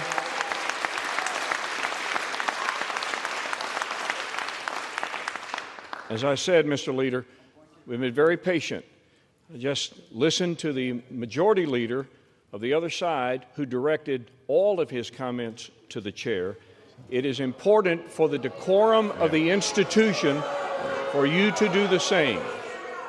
You may proceed. We can continue this. You may proceed. And every time I'm interrupted, that's going to add another 15 minutes to my remarks. Fair enough. Mr. Speaker, so what we've seen is the largest cut to Medicaid in American history, an effort to devastate Medicare. And of course, what this bill also does is strip away some of the coverage provided by the Affordable Care Act. Millions of people will lose their coverage as a result of this GOP tax scam. And so when you aggregate the assault on health care that's taking place, what we're likely to see is at least 13.7 million people are going to lose their health care in the United States of America. That's what we're fighting for. That's why we're a no, amongst several other reasons, on this bill. It's an assault on the economy, an assault on health care. It's also an assault on nutritional assistance. Now, in the 1960s, the American people were shaken up and disturbed by images that they saw after some investigations exposed the conditions of some people in America who were dealing with intense hunger in rural America, in under-resourced communities, in communities of color. Images of children with distended bellies, families rummaging through garbage in order to find food so they wouldn't starve. That's what eventually led to the creation of what is now the Supplemental Nutritional Assistance Program. Because the American people concluded that in this great country, not a single child should ever go hungry. That's our position. Apparently, it's not the position of my Republican colleagues. Because in this bill,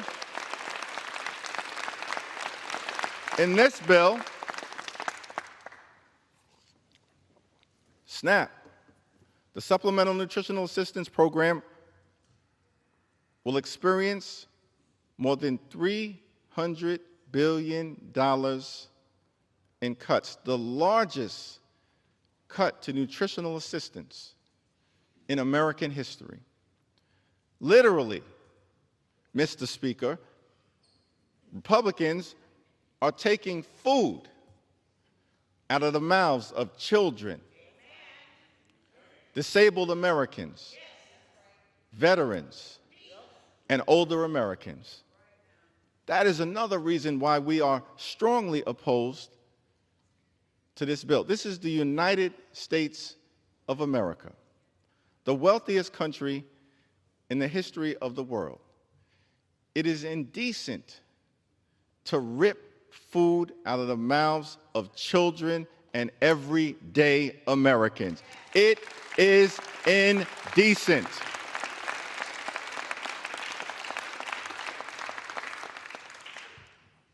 And to make matters worse, we know that as a result of this bill, according to an analysis from the Urban Institute, there are 18 million children in this country who are at risk of losing school meals. Decade after decade after decade in America, we've made great progress. That progress, as it relates to alleviating hunger and food insecurity, is now at risk of being rolled back. And one of the excuses that I'm sure we'll hear from the Speaker of this institution is that this one big ugly bill is all about waste, fraud, and abuse. It's interesting because month after month after month, we continue to hear that phrase. And let's be clear, as Democrats, we believe in trying to make sure that federal taxpayer dollars are spent in an efficient and an effective way. We're all for that. But that's not what's being done in this bill. No evidence of waste, fraud, and abuse has been presented in a compelling way. In fact, you know what's interesting? You're talking about taking away nutritional benefits that amount to $2 per meal, $6 per day. At the same time, when Elon Musk and his federal contracts are worth $8 million a day. If you're trying to find waste, fraud, and abuse, I have a suggestion. Start right there. Start right there. Don't take food from the mouths of our children. Start right there. And so, it's one big ugly bill. It's GOP tax scam. It's reckless Republican budget. It's an assault on the economy. It's an assault on health care. It's an assault on nutritional benefits. It's also an assault on tax fairness. I mean, here's the thing, that it's the largest cut to health care in American history, coupled by the largest cut to nutritional assistance in American history, in order to enact the largest tax breaks for billionaires in American history. That's unacceptable, that's unconscionable, and that's un-American. That's un-American. Because my Republican colleagues promised that they would actually focus their efforts on trying to make life better for everyday Americans. But disproportionately, the benefits of this bill, as confirmed by independent observers, don't go to those who may be at the lower end of the socioeconomic spectrum. They actually go disproportionately to those at the highest end of the economic spectrum. CBO analysis requested by Congressman Boyle and myself just confirmed that. Not hype, not hyperbole, not a hypothetical. It's what will happen if this one big, ugly bill became law. And so it's an assault on tax fairness. And of course, that's coupled with the assault on fiscal responsibility. It's ironic to me that many of my colleagues on the other side of the aisle claim to be the party of fiscal responsibility. But as Richie Neal has often eloquently articulated, that's not what the record shows. The record shows something very different. And this fiscal irresponsibility that comes from the other side of the aisle is actually connected to the obsession with massive tax cuts for the wealthy, the well-off, and the well-connected. We've seen this rinse and repeat scenario play itself out over and over and over again. President Reagan comes into office, and what is his signature domestic priority? His signature domestic priority, massive tax cuts for the super wealthy. And as a result, he escalates the debt and the deficit. Those policies, of course, are continued by his successor, President George H.W. Bush. But then President Clinton takes office, and in his 8 years, turns a deficit into a budget surplus. That's fiscal responsibility. And then after 8 years in office, President Clinton is replaced by President George W. Bush, who proceeds to follow the same playbook. You used to call it trickle-down economics. The American people aren't buying it because they figured out what trickle-down economics means. We may get a trickle, but we're guaranteed to stay down. And that's what's happened over and over and over again. So President Bush comes into office, and what does he do? Massive tax cuts for the wealthy, the well-off, and the well-connected. The 2001 tax cuts, the 2003 tax cuts turned a budget surplus into a massive deficit, and then further exacerbated the problem with a failed war in Iraq and a failed war in Afghanistan, asleep at the switch as it related to the economy, which resulted in the Great Recession. So President Obama takes office to once again demonstrate what fiscal responsibility is all about. And in 8 years, takes the deficit that he inherited of $1.5 trillion and cuts it by $1 trillion, notwithstanding the economic mess that he inherited, having to dig the country out of the Great Recession.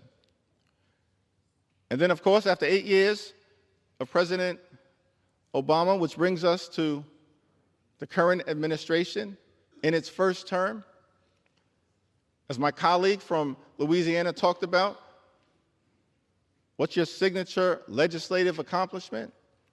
The 2017 version of the GOP tax scam, where by some estimates, 83% of the benefits were set in motion for the wealthiest 1%, and you borrowed more than $2 trillion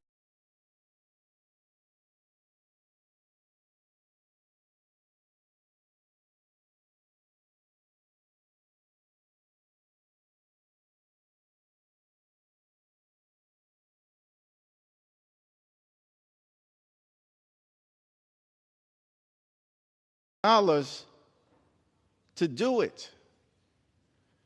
Once again, exploding the debt and the deficit. in the United States of America. President Biden comes into office in his first 2 years, notwithstanding all of the signature accomplishments, many of which did have some bipartisan support, particularly in the Senate, significant accomplishments led by President Biden, Speaker Pelosi, Democrats in the House partnering with our colleagues in the Senate, notwithstanding all of those accomplishments, reduces the deficit in his first 2 years by $1.7 trillion. That's what fiscal responsibility looks like. So we're not going to be lectured on this issue. And then my colleagues have the nerve to talk about fiscal responsibility, to try to pass a bill that disproportionately benefits their billionaire donors like Elon Musk and will add to the debt more than $5 trillion. That's an assault on fiscal responsibility. That is forcing our children and our grandchildren, all of them, to shoulder an unnecessary burden that will limit their ability to fully experience the American dream. And so that's why we oppose this bill. An assault on the economy, an assault on health care, an assault on nutritional assistance, including on our veterans, an assault on tax fairness, and an assault on fiscal responsibility. As I close, let me make one other observation. I do believe that there are people of faith on both sides of this chamber. Authentically, people of faith on both sides of this chamber. I'm not one to question anyone's faith. But I do think we have to ask the question, particularly when you study the gospel, and the gospel in particular of Matthew 25 and 35 through 40, where Jesus talks about the importance of standing up for the least, the lost, the left behind, the poor, the sick, the afflicted, the homeless, the people who are confined, strangers in a foreign land. That when you know the gospel, when you are charged with trying to live the gospel, it cannot be the case that one goes to synagogue or one goes to the mosque or one goes to church, as I do, but one goes to church to pray on Sunday and then comes to Washington, D.C. to pray on the American people the rest of the week. P-R-E-Y. Can't pray on the poor, pray on the sick, pray on the afflicted, pray on our children, pray on people with disabilities, pray on our veterans who serve this country, and project that that is consistent with the faith that I at least know, anchored in Matthew 25 and 35. So, Mr. Speaker, I think this, in some ways, is a sad day here for this institution.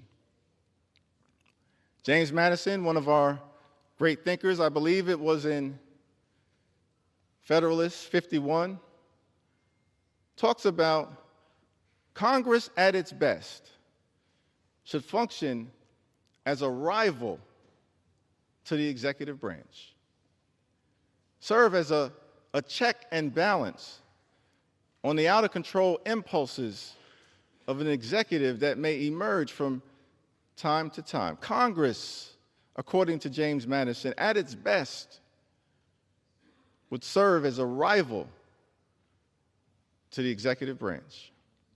But unfortunately, our House Republican colleagues haven't followed the vision of this Madisonian version of democracy because you have consistently proven to be nothing more than a rubber stamp for Donald Trump's extreme agenda. And the American people are paying attention.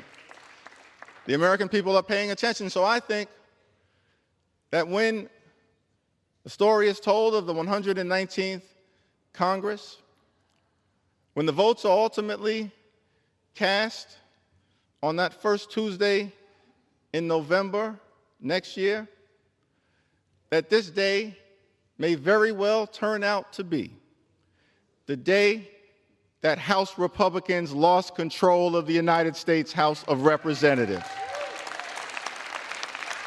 Because the American people are paying attention. They are smarter than you think, and they know when they are being hurt. They know when their interests are not being served, and they know when they have been lied to and deceived. You see, they know that Congress was meant to be a separate and co-equal branch of government. We don't work for President Trump. We don't work for J.D. Vance. We don't work for Elon Musk. We work for the American people. That's what House Democrats are all about.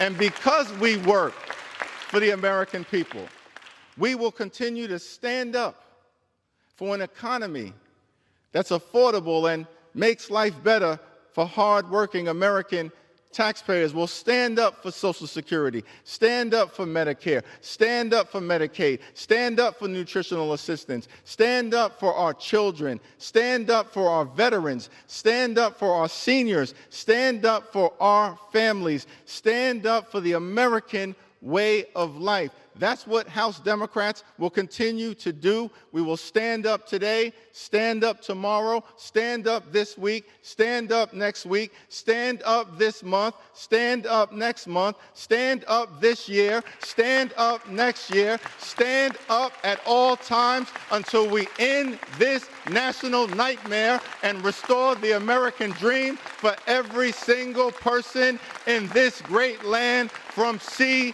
to shining sea. Vote no. I yield back.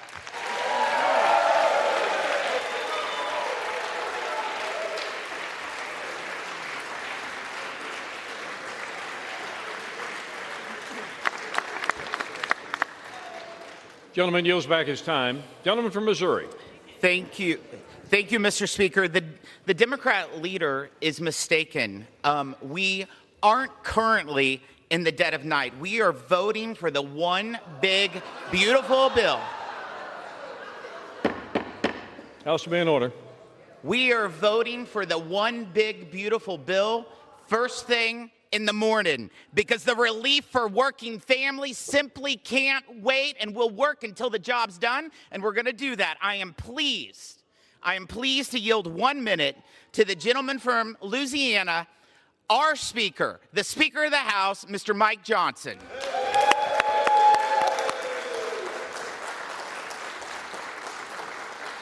The gentleman from Louisiana, the Speaker of the House, is recognized for 1 minute. After that very long and wandering speech, my friend, and after a long week and a long night and countless hours of work over the past year, a lot of prayer and a lot of teamwork, my friends, it quite literally is again morning in America, isn't it? All right, all right. And after 4 long years of President Biden's failures, President Trump's America First agenda is finally here, and we are advancing that today. What we're going to do here this morning is truly historic, and it will make all the difference in the daily lives of hardworking Americans. The Dallas waitress pulling overtime, the Detroit mom counting bills late at night, the Kentucky coal miner waiting on his second chance. These are the forgotten men and women of our country that we are all called here to serve. And the one big, beautiful bill will deliver for those people. It revives our economy. It will deliver historic tax relief. It will make the largest investment in our border security in a generation. It will unleash affordable American energy again. restore common sense to government, secure generational savings, and strengthen our national defense, while it also strengthens our essential programs like Medicaid for the people who need it the most. That's what we're doing with the One Big Beautiful Bill. To put it simply, this bill gets Americans back to winning again, and it's been a long time coming. This One Big Beautiful Bill is the most consequential legislation that any party has ever passed, certainly under a majority this thin. Legislation of this magnitude is truly nation-shaping and life-changing. It's the kind of transformational change that future generations will see this day as a turning point in American history. And it's exactly what we were sent here to do. Let the record show that when the House Democrats vote in a few moments, this is what they'll be voting for. Their vote will show that they are apparently for the largest tax increase in the history of our country. They will be voting for, when they vote against this bill, waste, fraud, and abuse. They will be voting against safer communities, American energy dominance, and American strength on the world stage. And today wouldn't be possible without the leadership of arguably the most powerful and the most successful and the most respected president in the modern era of the United States.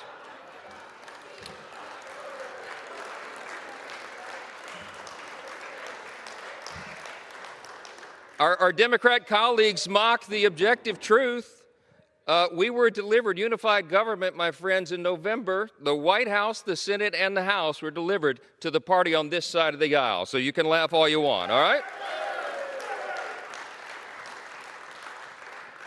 None of this would be possible without the leadership of the 45th and the 47th President of the United States, Donald J. Trump. And it would not be possible without the really hard work of the men and women on this side of the aisle. I just want to name our chairman of our House committees that produced and did all the hard work to produce the big, beautiful bill.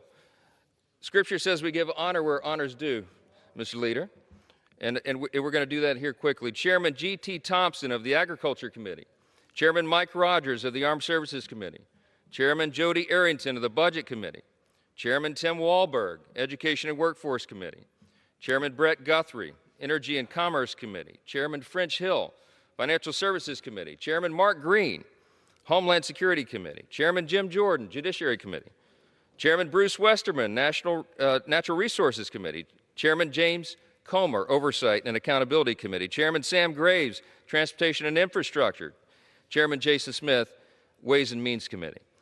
And I want to make special mention of Chairwoman Virginia Fox of the Rules Committee, who, by my count, sat in that chair and led that Rules Committee for almost, seemed like 2 straight days, and I think she took 2 short breaks. She's the Iron Lady of the House, and I'm so grateful for all their hard work.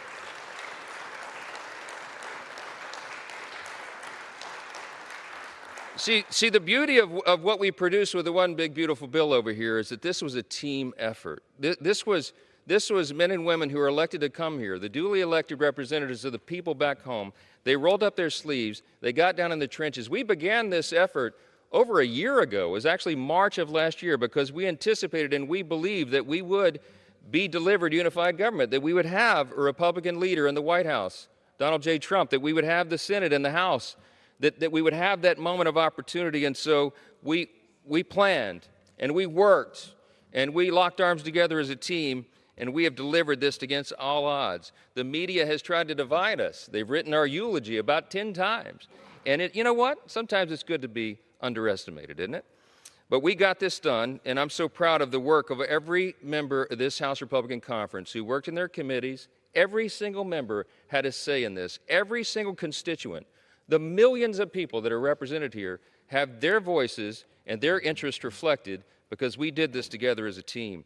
And it's quite an achievement. I just want to say that all that tireless work has led to the hard work of crafting this legislation, and we've been ready since day one to deliver on this agenda. Unified control of government is a rare mandate. It doesn't happen very often. It's happened just 3 times for our party in the last half century. We do not take it for granted. And we are delivering on that mandate here today. The American people gave us a mandate in November. They sent a message with their vote. They gave this side of the aisle the power, and we're going to use it to make their lives better. What we're achieving here today is nothing short of historic, and that's true. House Republicans are getting it done again.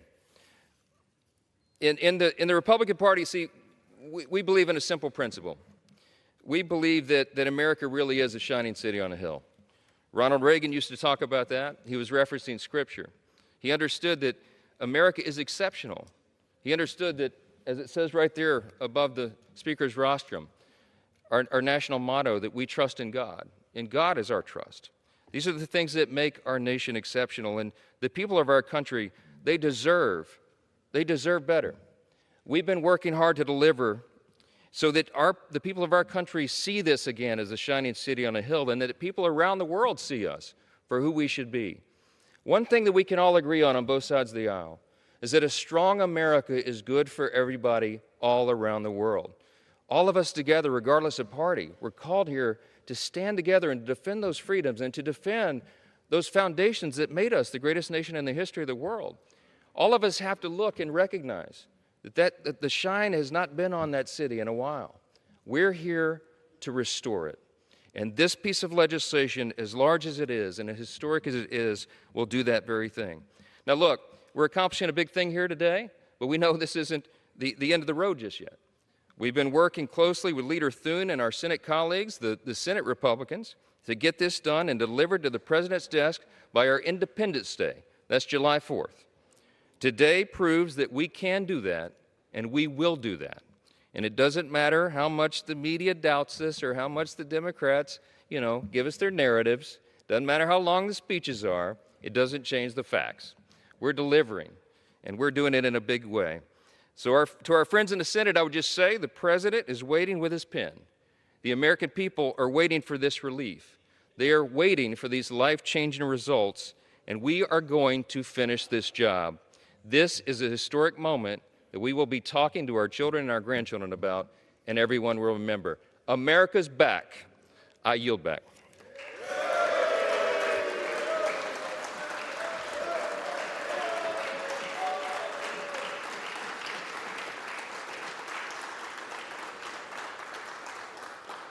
Gentleman from Massachusetts with 2 minutes remaining. I yield back. Gentleman yields back his time. Gentleman from Missouri with 2 minutes remaining. I yield back. Gentleman from Missouri yields back. All time for debate has expired. Pursuant to House Resolution 436, the previous question is ordered on the bill as amended. The question is on engrossment and third reading of the bill. Those in favor say aye. Those opposed, no. Ayes have it. Third reading. A bill to provide for reconciliation pursuant to Title II of House Concurrent Resolution 14. For what purpose does the gentleman from Massachusetts seek recognition? I ask for a recorded vote, Mr. Speaker. Okay. I'm sorry. For what purpose does the gentlelady from Massachusetts seek recognition? Mr. Speaker, I have a motion to recommit at the desk. The clerk will report the motion. Mr. Han of Massachusetts moves to recommit the bill H.R. 1 to the Committee on the Budget. Pursuant to Clause 2B of Rule 19, the previous question is ordered on the motion to recommit. The question is on the motion. Those in favor say aye. Aye. Those opposed, no. Opinion of the chair, the noes have it. Gentlelady from Mr. Speaker, I ask for the yeas and nays. Yeas and nays are requested. Those favoring a vote by the yeas and nays will rise. Sufficient number having risen, the yeas and nays are ordered. Members will record their votes by electronic device. Pursuant to Clause 9 of Rule 20, this 15-minute vote on the motion to recommit will be followed by 5-minute votes on passage of H.R. 1 if ordered, and the motion to suspend the rules and pass H.R. 1701 if ordered. This is a 15-minute vote.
On this vote, the yeas are 212, the nays are 216. The motion is not adopted. The question is on passage of the bill. Those in favor say aye. Aye. Those opposed, no. No. The ayes have it. The gentleman from Massachusetts. I ask for the yeas and nays. The yeas and nays are requested. Those favoring a vote by the yeas and nays will rise. Sufficient number having risen, the yeas and nays are ordered. Members will record their votes by electronic devices. It's a 5-minute vote.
On this vote, the yeas are 215, the nays are 214, with one answering present.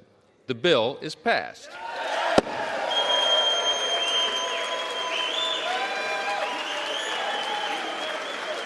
USA, USA.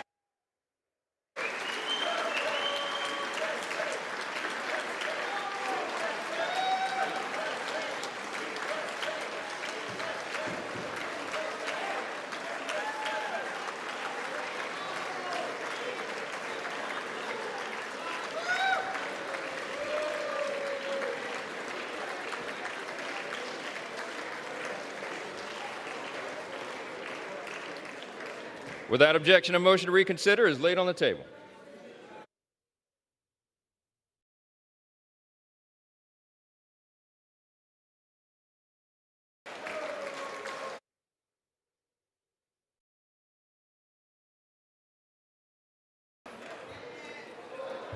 Pursuant to Clause 8 of Rule 20, the unfinished business is the question on suspending the rules and passing H.R. 1701, which the clerk will report by title.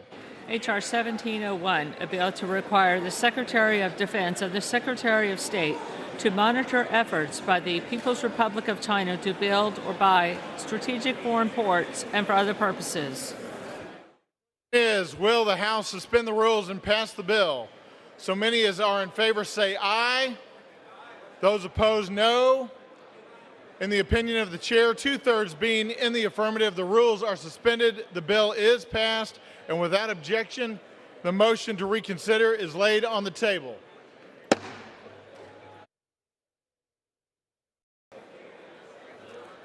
Pursuant to Clause 8 of Rule 20, the unfinished business is the question on suspending the rules.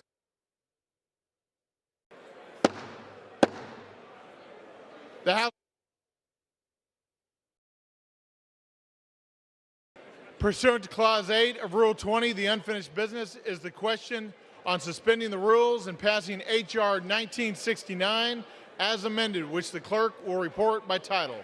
Union Calendar Number 76, H.R. 1969, a bill to amend and reauthorize the Staff Sergeant Parker Gordon Fox Suicide Prevention Grant Program of the Department of Veterans Affairs. The question is, will the House suspend the rules and pass the bill as amended? So many as are in favor say aye. Those opposed, no. In the opinion of the chair, 2/3 being in the affirmative, the rules are suspended. The bill is passed, and without objection, the motion to reconsider is laid on the table.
The chair lays before the House a communication. The Honorable, the Speaker, House of Representatives, sir, pursuant to Section 1K of House Resolution 895, 110th Congress, and Section 4D of House Resolution 5, 119th Congress, I transmit to you notification that the following individuals each have signed an agreement not to be a candidate for the office of Senator or Representative in, or Delegate or Resident Commissioner to, the Congress for the purpose of the Federal Election Campaign Act of 1971 until at least 3 years after they are no longer a member of the board or staff of the Office of Congressional Conduct. Karen L. Haas, Grace Lieberman, Bill Luther, Lorraine C. Miller, Lynn A. Westmoreland, Omar Ashmawi, Indahara Benitez, Doctrell Cromartie, Christina Crump, Helen Eisner, Jean-Paul Theroux, Peter Tilley, and Amber Venzen. Copies of the signed agreements will be retained by the Office of the Clerk as part of the records of the House. Signed sincerely, Kevin F. McCumber, Clerk.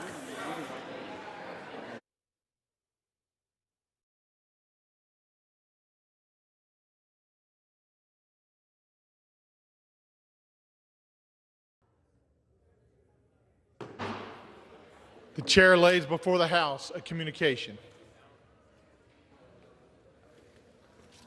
The Speaker's Rooms, Washington, D.C., May 22, 2025. I hereby designate the period from Thursday, May 22, 2025 through Monday, June 2, 2025 as a district work period under Clause 13 of Rule 1. Signed, Mike Johnson, Speaker of the House of Representatives.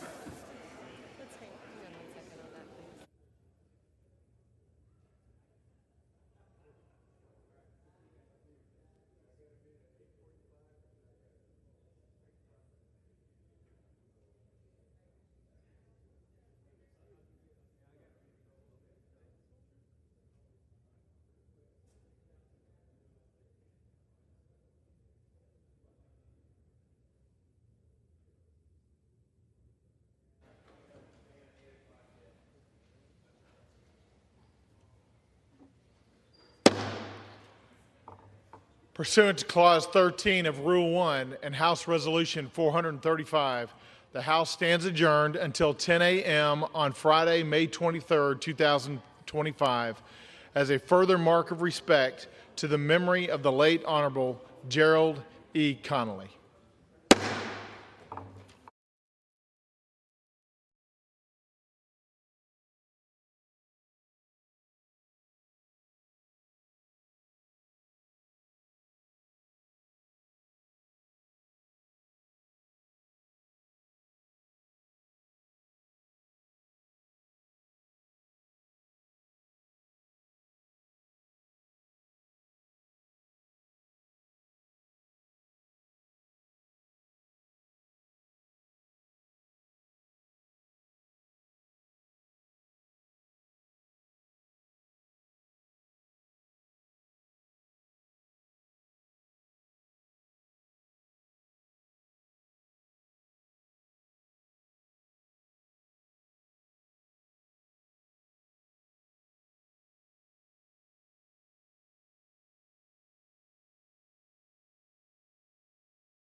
Policies that allowed them to rich.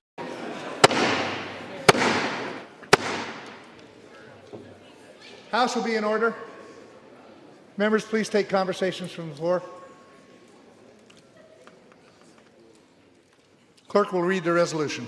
House Resolution 435, resolved that the House has heard with profound sorrow of the death of the Honorable Gerald E. Connelly, a representative from the Commonwealth of Virginia. Resolved, that the clerk communicate these resolutions to the Senate and transmit a copy thereof to the family of the deceased. Resolved, that when the House adjourns today, it adjourn as a further mark of respect to the memory of the deceased. Without objection, the resolution is agreed to and the motion to reconsider is laid upon the table. Who are we going to first?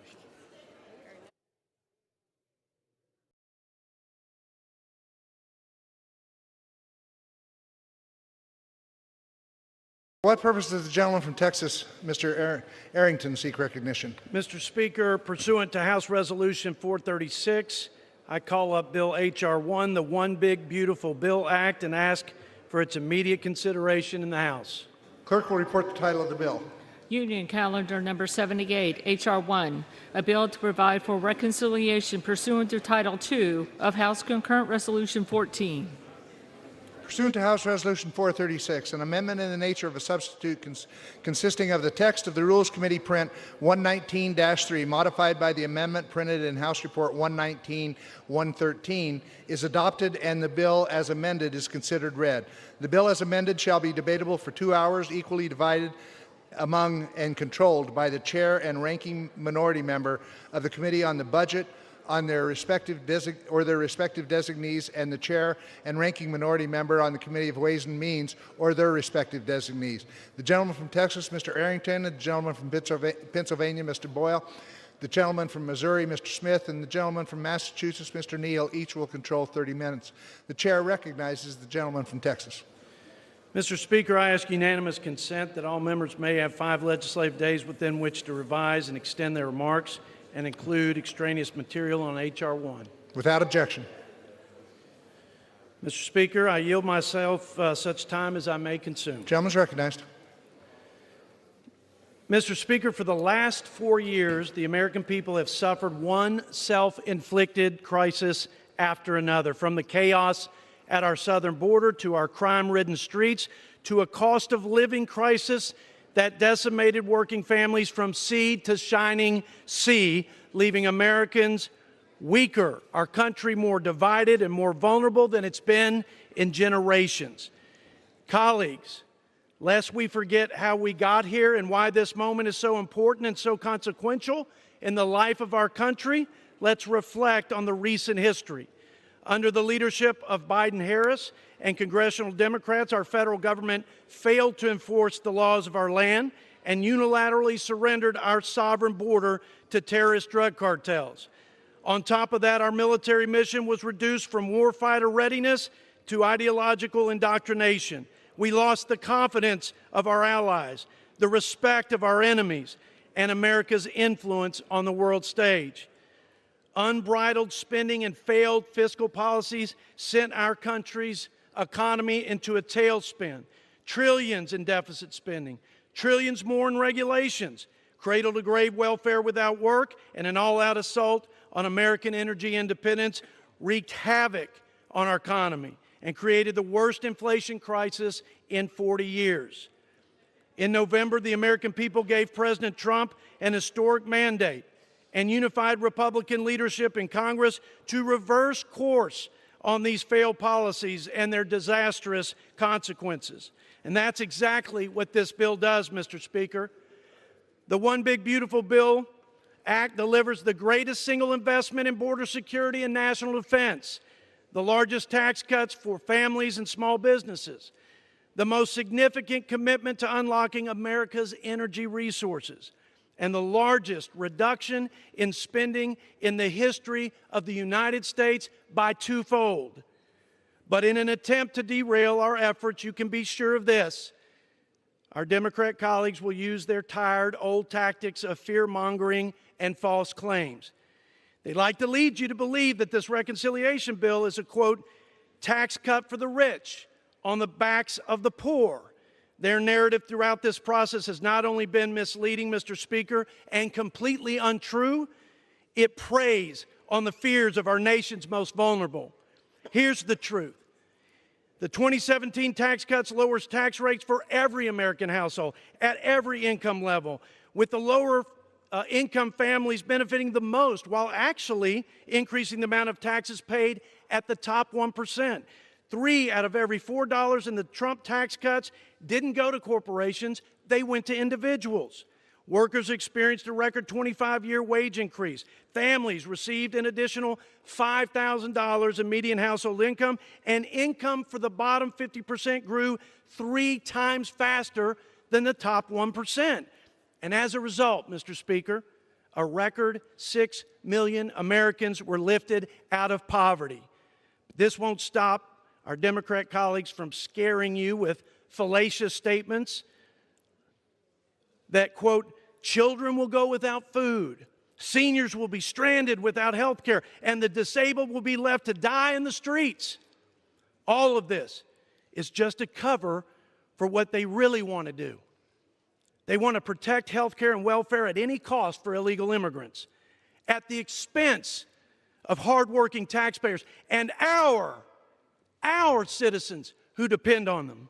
And crazy enough, Mr. Speaker, they also want to abandon the common sense Clinton-era work requirements that reduce government dependency by 80%. And instead, they would trap millions of people in poverty and rob them of the dignity of work. But by the overwhelming results of this last election, it's abundantly clear the American people see through this too. And they have totally rejected the Democrats' radical agenda. Their message to Washington was clear, Mr. Speaker.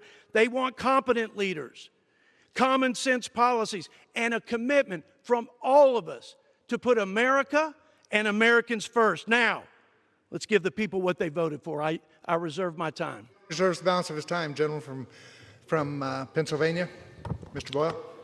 Mr. Speaker, I yield myself such time as I may consume. Gentleman's recognized. Mr. Speaker, by my calculation, I have now been up 43 of the last 45 hours, and I'm not quitting yet. And we're not quitting yet, because the stakes are just too damn high. This is one of the most significant pieces of legislation we will ever vote on.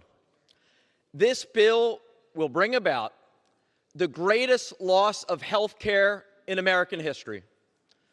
More than 6 million Americans who are currently on the Affordable Care Act will lose their health insurance if this Republican bill becomes law. More than 7 million Americans currently on Medicaid will lose their health care if this Republican bill becomes law. In fact, in total, 13.7 million Americans will lose their health care, according to the nonpartisan CBO. That's bad enough. But then, late last night, we also got confirmation from CBO that something else is in this bill. Over $500 billion worth of cuts to Medicare. All told, given the cuts to the ACA, the cuts to Medicaid, the cuts to Medicare, the largest loss of health care in American history as a result of this bill.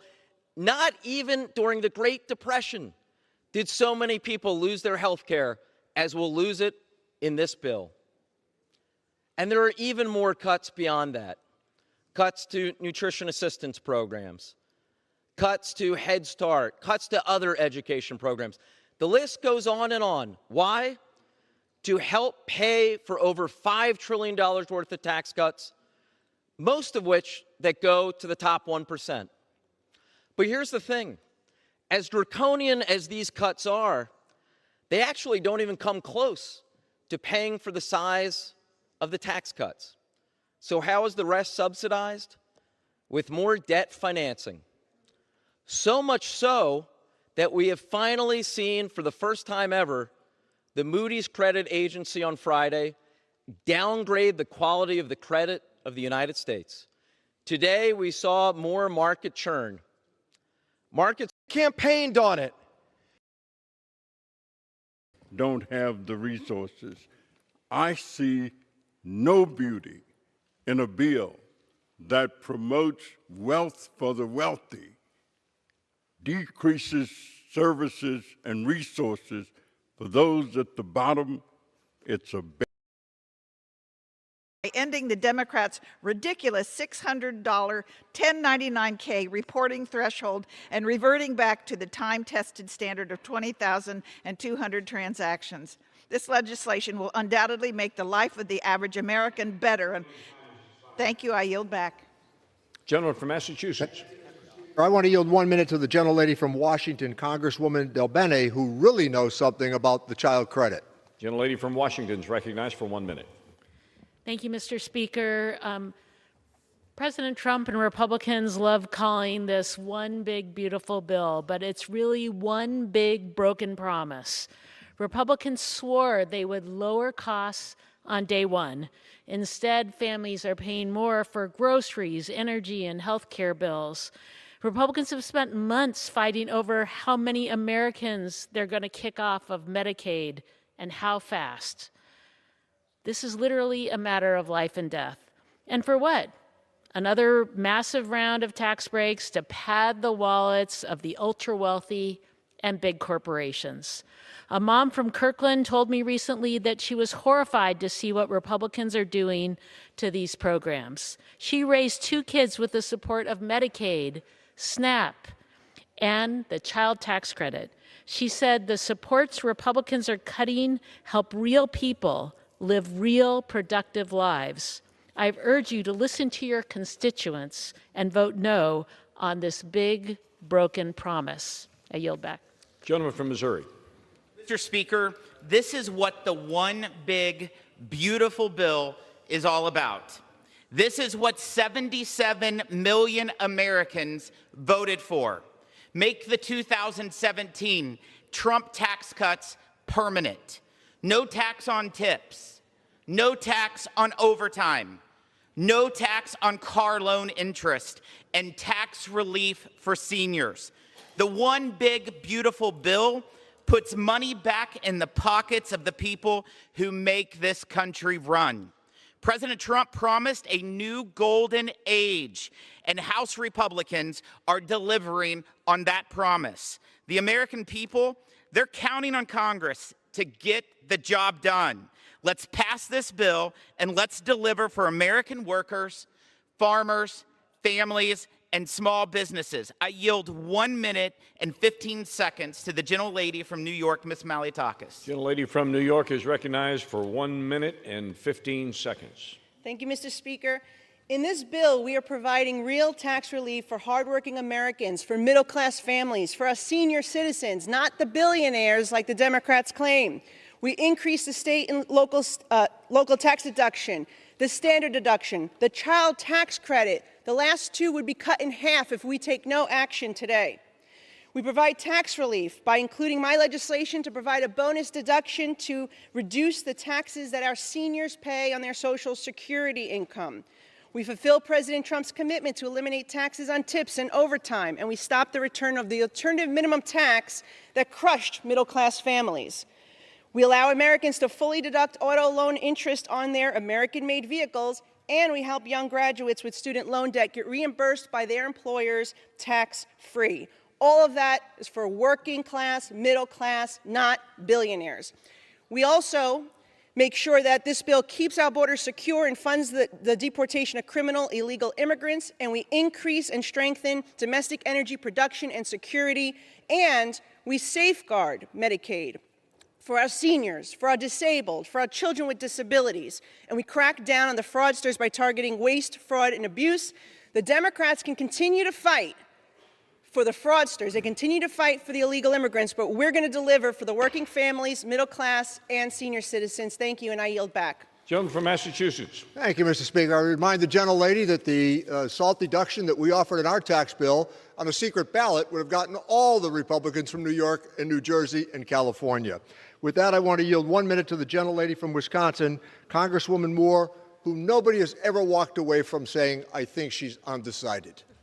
Gentlelady from Wisconsin is recognized for 1 minute. Thank you, Mr. Speaker. And I'll just say this, that the greatest trick that the devil plays is to convince you that it won't be you who he devours. It will be those others, those so-called illegals, those trans people, the welfare queens, and the boy in the basement who won't work. So you justify slashing hundreds of billions of dollars from Medicaid, undermining the ACA, cutting $500 billion in Medicare, adding trillions of dollars to the debt, facilitating the dismantling of care from hospitals, community health centers, nursing homes to finance billionaire tax cuts. And then the bell sounds and you screech. For whom does the bell toll? It tolls for thee. And Mr. Speaker, I will yield back, but I will not yield my soul. Do not vote for this bill. I yield 1 minute to the gentleman from Tennessee, Mr. Kustoff. Gentleman from Tennessee is recognized for 1 minute. Thank you, Mr. Speaker. And I rise today to speak in favor of the one big, beautiful bill. My colleagues and I on the House Ways and Means Committee on the Republican side have been preparing for this moment for 2 years. Mr. Speaker, we have traveled across the country and conducted field hearings, meeting and hearing from individuals, from manufacturers, from farmers, and from small business owners. And the message that we got from them was clear. Make permanent all those successful provisions from the Tax Cuts and Jobs Act of 2017. There is no doubt that when we passed the Tax Cuts and Jobs Act in 2017, we ushered in a red-hot economy that created jobs and opportunities for all Americans. It's essential that the House of Representatives pass this bill today to cement a pro-growth tax code and usher our nation into a new era of prosperity for all. The American people in November voted overwhelmingly for this, and now it's our time to deliver. And thank you. I yield back. Gentleman from Massachusetts.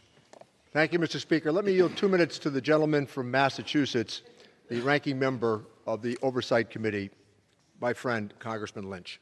Gentleman from Massachusetts is recognized for 1 minute. Thank you, Mr. Speaker, and I thank the gentleman from Springfield for yielding.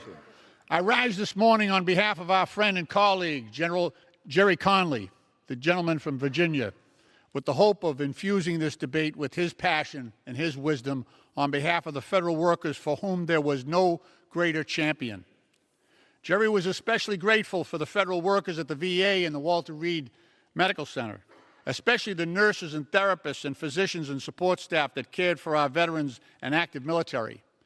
In all honesty, Jerry was furious at the way the federal workers and veterans are being treated under this bill. He was angry that Donald Trump purged 325,000 federal workers, including at least 3,000 workers at the VA, and that the cuts in this reconciliation bill will require the firing of 80,000 more workers at the VA, at least 27,000 of those workers veterans themselves. While the termination of these workers at the VA is outrageous and disrespectful, it's only half the story, because it is the mission of those workers at the VA to care for our veterans that will be ended as well. We should each of us remember that veterans' benefits are different. They are special obligations taken on by our country, our society, and our Congress. Veterans' benefits are obligations owed to our veterans for courageous service previously rendered. And the promise to every son and daughter who puts on that uniform is that if you come home from service with the scars of war, visible or invisible, we will take care of you and your family. That promise has been maintained throughout this nation's history by Democrat and Republican administration without pause. Until now, until tonight, until Donald Trump signs this bill.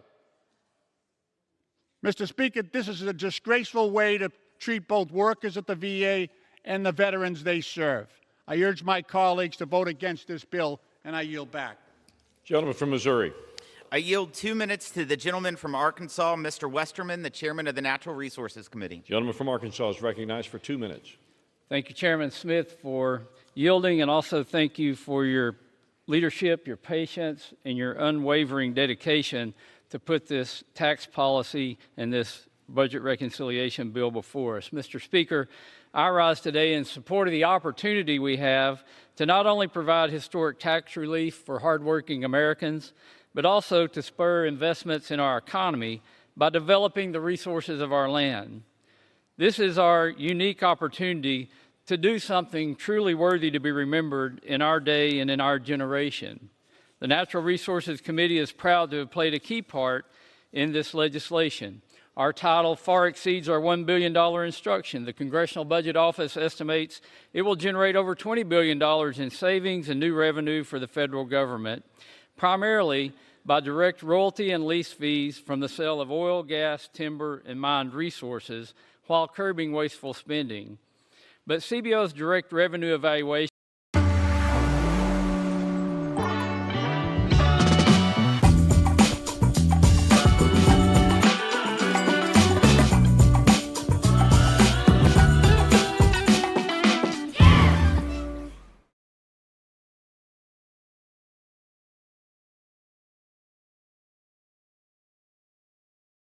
with the upstream and downstream economic benefits of resource development. Our title reinstates onshore and offshore oil and gas lease sales, holds annual geothermal lease sales, and ensures a fair process for critical mineral development nationwide. We've also directed the Forest Service and